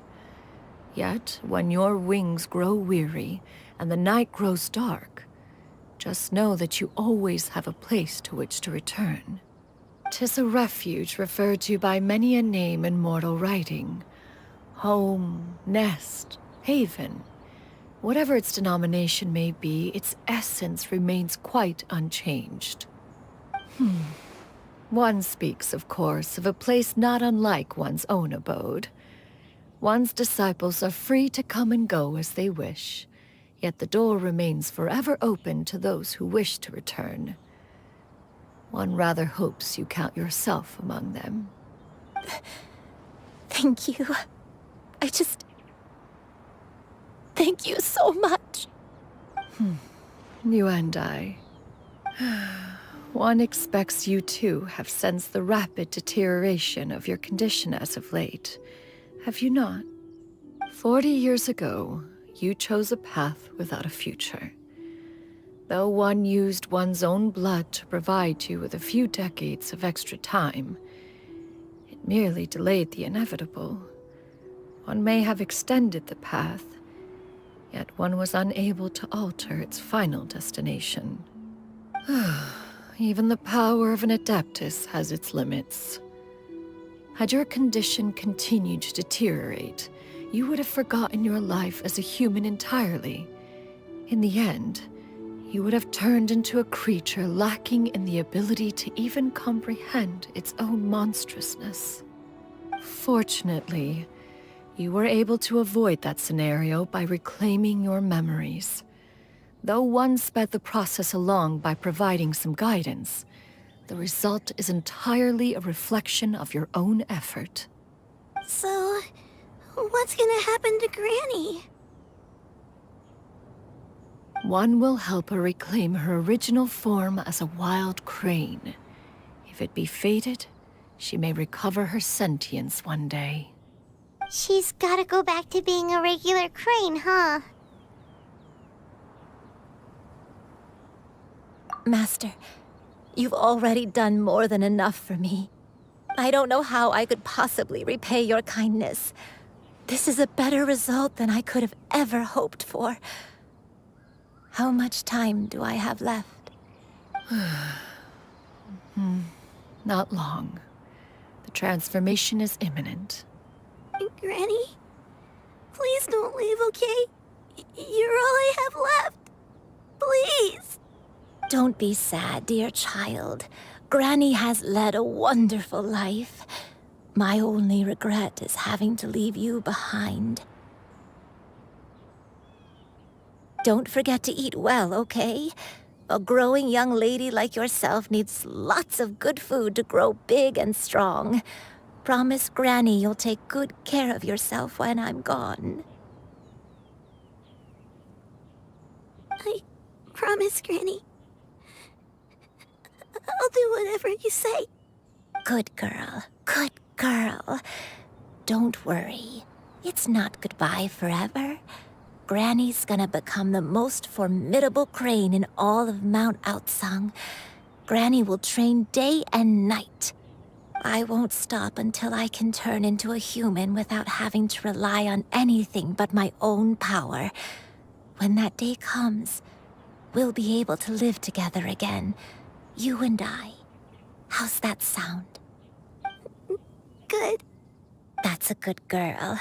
Even though we won't see each other for a little while, as long as we both work hard, we're sure to meet again someday. I'll eat well, well, Granny. I promise. And I'll wait for you, no matter how long it takes. I'll wait for you to come back. That's a good girl. Then Granny really has no more regrets. I'm so sorry, Master. Thank you for everything.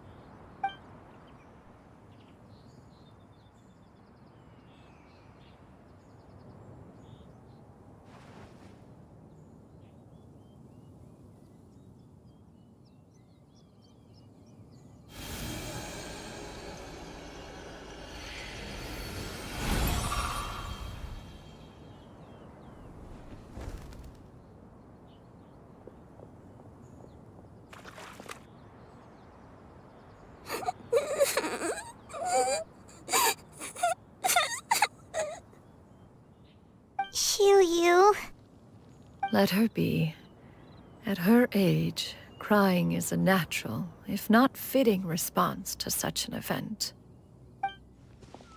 Tears are a necessary part of maturation. Sometimes there is scarcely a better vehicle to wash away the toll of stress and misery. Now that the issue has been resolved, you should also take a moment to relax. Give yourself some time to rest. Take a nap if you must. One will wake you in due time.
I always believed we would see each other again, that our days of separation would finally end, and all my troubles would be behind me.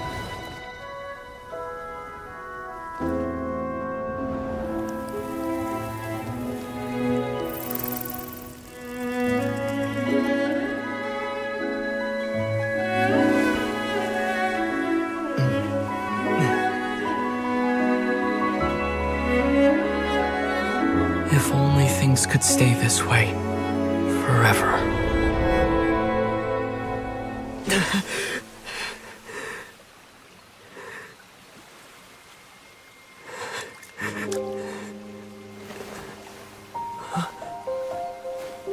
A nightmare?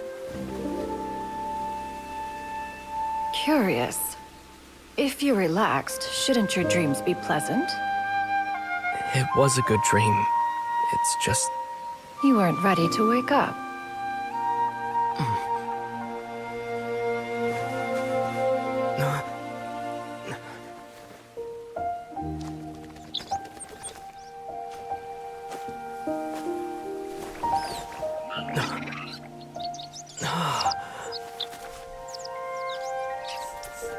Eloquent as one may be, words of comfort are not one's strong suit. You are doing all you can. One can see your strength of will, your fearlessness in the face of danger. And so, whatever your dream may be, one believes that you shall achieve it. Of course, whenever the perils you face overwhelm you, or you become weary, one is always here for you. After all, as an elder, It is only right to look out for the young ones.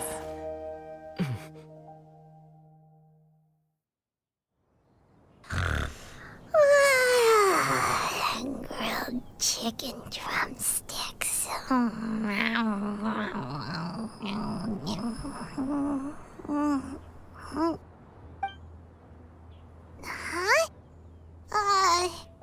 Was Paimon sleeping just now?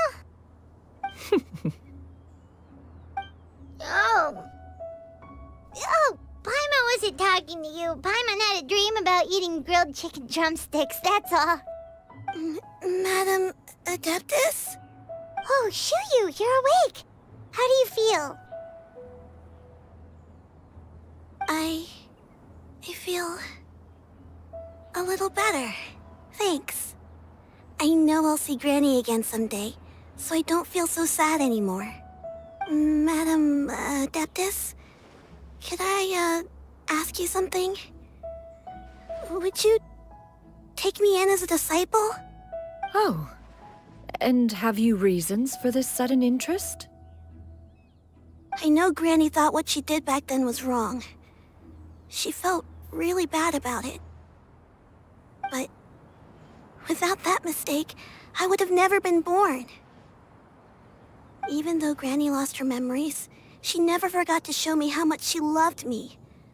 So, I thought maybe one day I could become a cool adeptus like you and help a whole bunch of people, just like Granny wanted to do. Upon some reflection, one supposes you are no mere mortal. The fact that Yuendai's blood flows through your veins is proof enough of that. If this is what you desire, one shall make it so. Thank you so much, Madam Adeptus. No, I mean, Master. Xianyun, are you sure about this? Paimon's gonna let you in on a little secret. We've seen Cloud Retainer's 2 other disciples, and they pretty much eat nothing but bitter herbs like chin-chin and violet grass.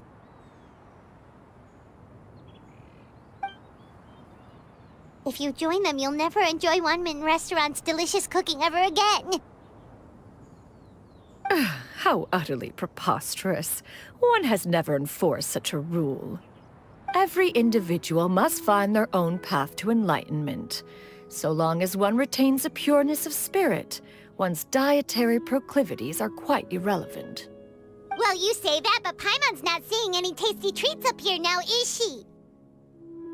Although Mount Aocang is rich in natural beauty, its location does preclude access to certain finer mortal comforts.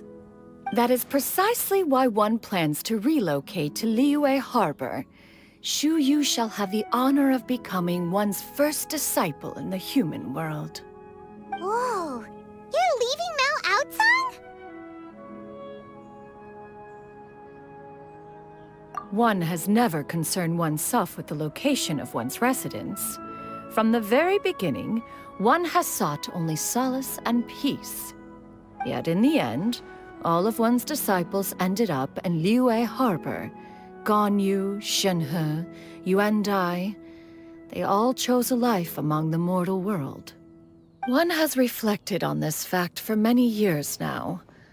One can only assume that it is due to some failing on one's part as an elder or master. A failing, perhaps, of recognizing what it was they truly wanted.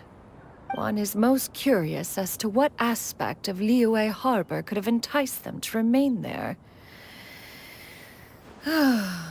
One could hardly offer an opinion on the matter, but perhaps some time in the harbor will prove instructive.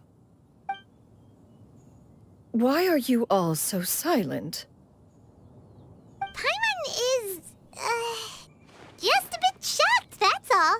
So, does this mean we can grab a meal together in Liyue Harbor sometime? One has precious little time to squander. However, if one finds oneself otherwise unoccupied, one would not be opposed to the idea. One will be assuming the identity of a human while residing in Liyue Harbor. You should take care to avoid disclosing one's true identity. Don't worry, we'll help you keep it a secret. So, when can we expect to start seeing you in the city? Perhaps in 2 days' time. One has some matters to see to before one's departure. Preparation is the key to success, after all. One plans to put up various items from one's collection for sale. The earnings should provide for a comfortable living in Liyue Harbor. One has already picked out a handsome property near Chuhu Rock. 'Tis no small purchase, but what is mortal life if not one expense after another? Seems like you've really thought of everything. Then how about we meet up in Liyue Harbor in 2 days? A sensible plan. See you then. Oh, also, why don't you take this suspense insomnia mechanism as a souvenir? Anytime you should feel ill at ease in the future, you may try quieting your mind and sitting in meditation as you listen to its melodies. It might help you find a new perspective. Awesome! Thanks, Cloud Retainer! Hey, didn't we promise Xingqiu that we'd tell him what we found out? Should we make a trip to the Feiyun Commerce Guild? It's totally up to you.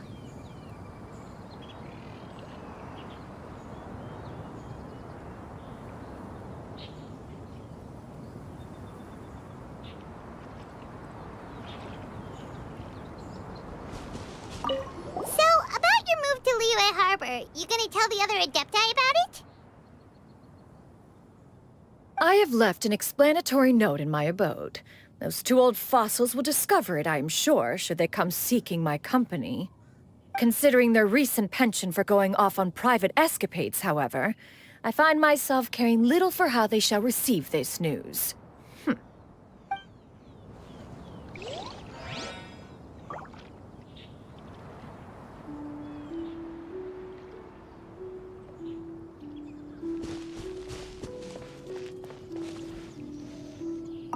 By the way, Xianyun, we have a friend who helped us learn a lot of information about your granny. Is it okay if we tell him the full story? Sure, I don't think Granny would mind, as long as you don't tell a whole bunch of people. I don't think she'd want too many people to know. They might go to Mount Aocang and start bugging her about it. Granny needs to focus on her training, you know? But telling a friend or two is probably fine. No worries, our friend can keep a secret.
Yeah!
What should I try?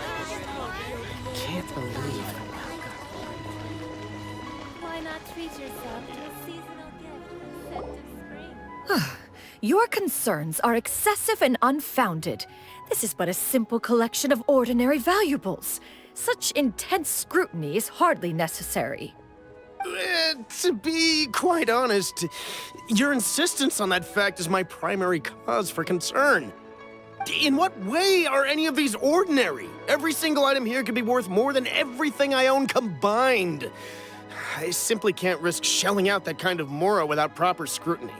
If I'm wrong, I would never be able to earn it back, not even if I worked every single day for the rest of my life. I have to be careful. Yes, you can never be too careful. We're here, Clow. Miss Xianyun, what are you guys arguing about? Ah, perfect timing. This ignoramus is questioning the authenticity of my wares. I'll have you know, these items have remained untouched in my personal collection for several hundred years. To question their legitimacy is pure folly. Several hundred years? Indeed. They're family heirlooms, you see, passed down over many generations, as families are wont to do. Yep, they've definitely been around a while. We can vouch for her on that one. Hear that? Had I not found myself in need of mora, I would scarcely have had the heart to part with them. Indeed, you should consider it an honor to even have the opportunity to behold them with your own eyes. Doubt their authenticity any further, and I may just decide to take them to another buyer. Whoa, please don't go! I apologize for any insult, miss. You see, I know full well that I lack the knowledge to judge the true worth of these items. If you could wait but a moment, I've hired an expert to appraise them for me. He should be here shortly. An expert, you say? Very well. I will wait for a little while longer, then. Traveler, Paimon, this is my new residence. If you have cause to seek my company in the future, this is where you can find me. Master! Oh, it's you two again. Hello. Xianyun! You got a new outfit! It looks great on you. Mm-hmm. Master made it for me. I like it too. Huh? You know how to make clothes? Do I know how to make clothes? With the support of the proper mechanism, sewing is hardly a challenge. Master, I brought in most of my stuff. There's a few boxes left, but they're kind of heavy, so I just left them outside. Fret not. I shall help you move them into your room. Actually, I should probably sort through my stuff a bit first. Everything's kind of messy right now, so maybe you could, not look yet, Master? Yeah, that'd be great. It appears my young apprentice has her own fair share of secrets. No matter. Do what you must, child. Now, this expert you mentioned, when can we expect their arrival? Soon. Ah, there he is! Here, allow me to make some introductions. This is Mr. Zhongli, a well-respected consultant at Wangshang Funeral Parlor and an expert in all manner of valuables and antiques. Mr. Zhongli, this is Miss Xianyun. She's the one who's looking to sell the collection of valuables I mentioned earlier. Huh.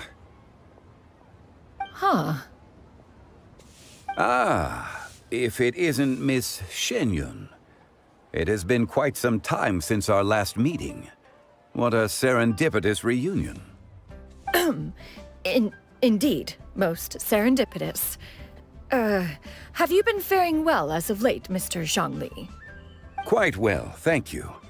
I was fortunate enough over the past few days to enjoy both a stroll in the mountains and a fresh brew of tea from the most recent harvest.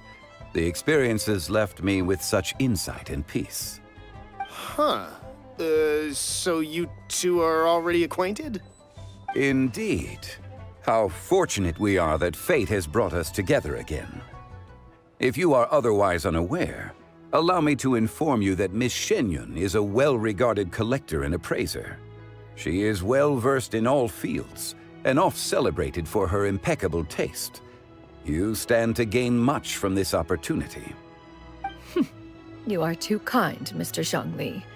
True collectors pride themselves on their wealth of knowledge and eye for detail. I can say without a doubt that you are foremost in that regard. Why, you flatter me, Miss Xianyun. It would seem that you are as self-effacing as ever. Not at all, Mr. Zhongli. Not at all. While I am loath to butt into this conversation, I must ask, you two already knew each other, and you seem to have quite a cordial relationship. Can I be certain that you're not working together to swindle me? I mean, you never know. Huh! A preposterous accusation. The heavens themselves would collapse before we would conspire to do such a thing. Miss Xianyun speaks the truth. Contracts are built on honesty and trust. If that proves to be beyond your capabilities in this instance, this transaction may be taken elsewhere. Say no more. Let us depart. I jest. What fool would still harbor doubts after Mr. Zhongli himself has vouched for the goods? Miss Xianyun, wait!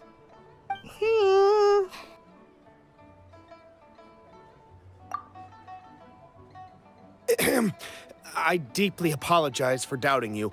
So, Mr. Zhongli, could you please give me a final verdict on the value of these items? There is no cause for concern. They are indeed rare and precious valuables. Take this mechanism, for instance. Though one may not immediately perceive its purpose, its structure and appearance are exquisite enough to merit it a place in any fine home. The same can be said for this one here. Few could hope to possess an item that so perfectly blends mechanical wonder with geometric grace. I am sure you have heard from your travels that the study of mechanisms is among the most wondrous arts in this world. With that in mind, I earnestly recommend procuring every last item in this collection. All right. Since I hired you as my consultant, Mr. Zhongli, I shall, of course, trust your good opinion. Then, in that case, Miss Xianyun, I'll take the lot. However, since the final sum is quite large, how about we start with an initial deposit through the Northland Bank? The Northland Bank? Huh. Oh, you refer to the fiduciary house. Oh, very well. I fear people only use the term bank nowadays. In that case, I'll be off for now. I'll return to collect the goods once you've received the funds.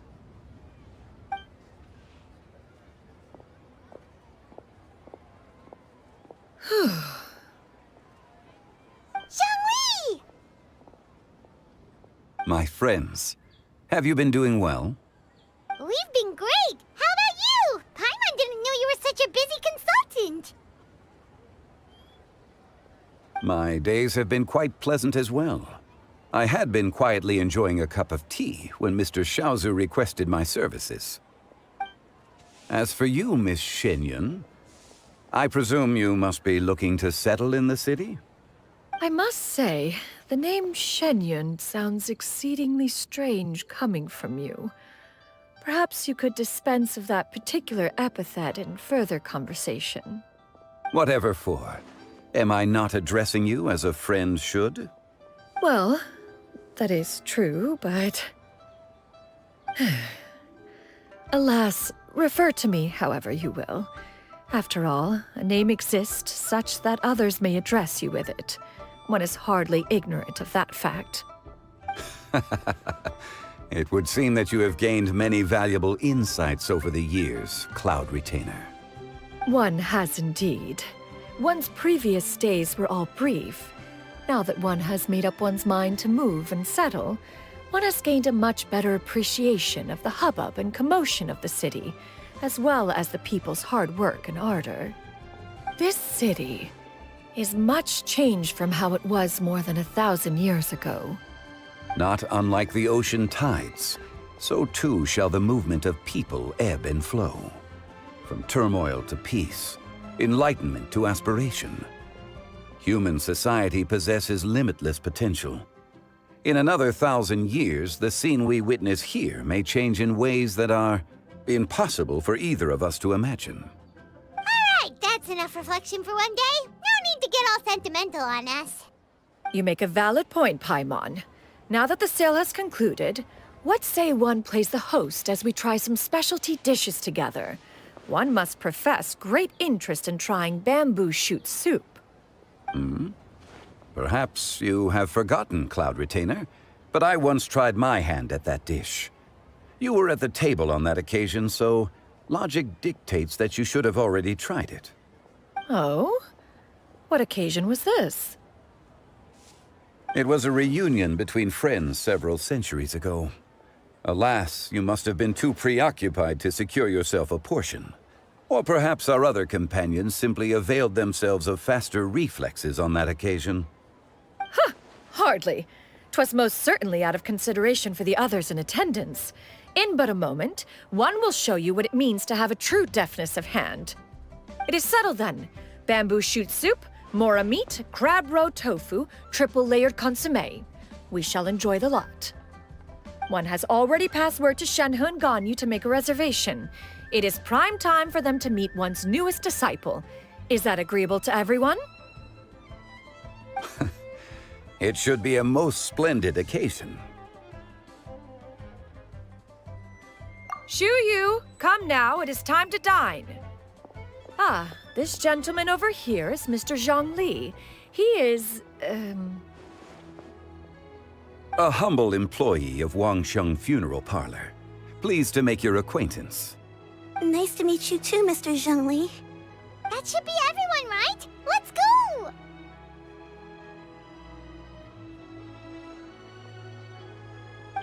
Sounds good. Actually, Master, have you ever tried Adeptus' temptation? I heard it's impossible to stop eating after even just one bite. You know, 'cause it's super tempting and stuff. Is that true? That sounds rather implausible. Although with the right preparation, certain dishes can be too delicious to resist. Huh?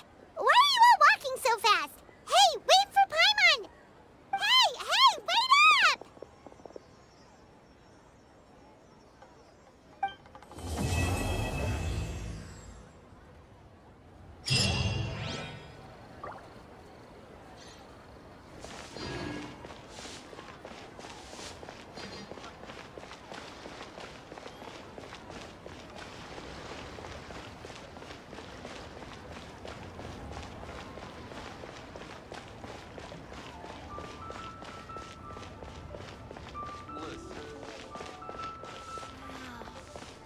Liyue's really got a lot going for it. Should I save this money? Try something new at the Wanmin restaurant. Cheap and tasty chop suey!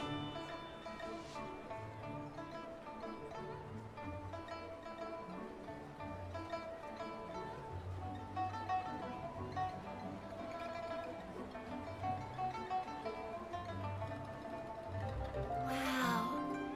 Liyue's really got a lot going for Try it. something new at the Wanmin restaurant. Cheap and tasty chop suey!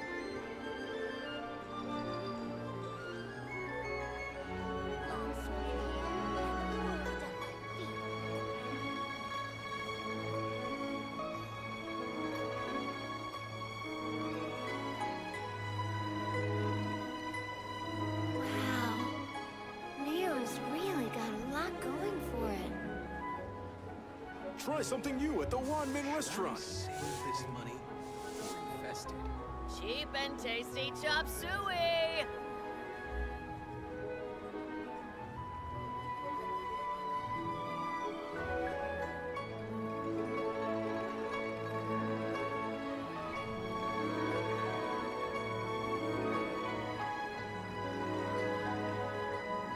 Wow.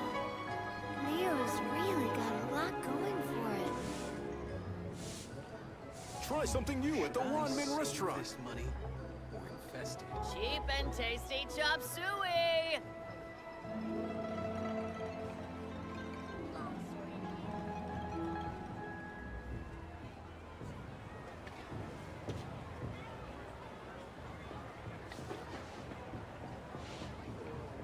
Wow. Liyue's really got a lot going for Try it. something new at the Wanmin restaurant. Save this money or invest it.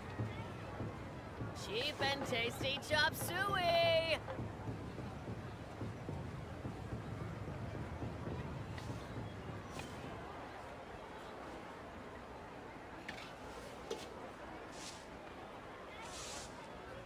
Wow.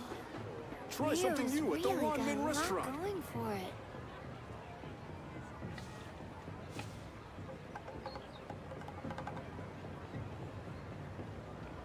Should I save this Cheap and tasty chop suey!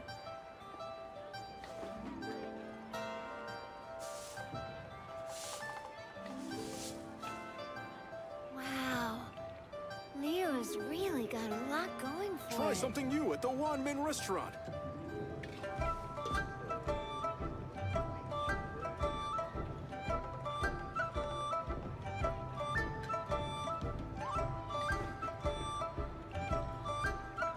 Cheap and tasty chop suey!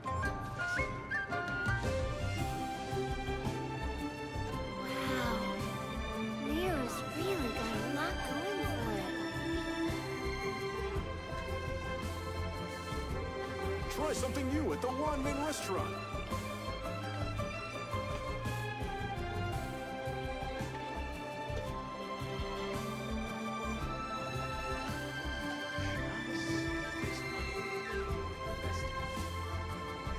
Cheap and tasty chop suey! Wow. Liyue's really got a lot going for it. Try something new at the Wanmin restaurant.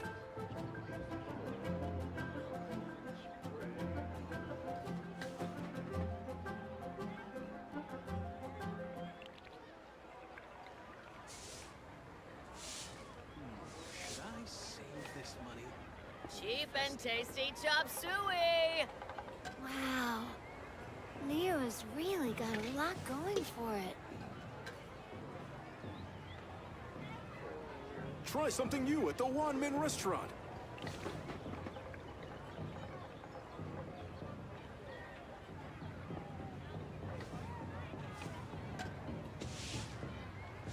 Cheap and tasty chop suey! This money or invest it? Wow.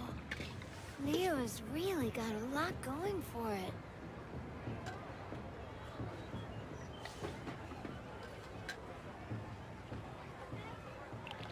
Try something new at the Wanmin restaurant.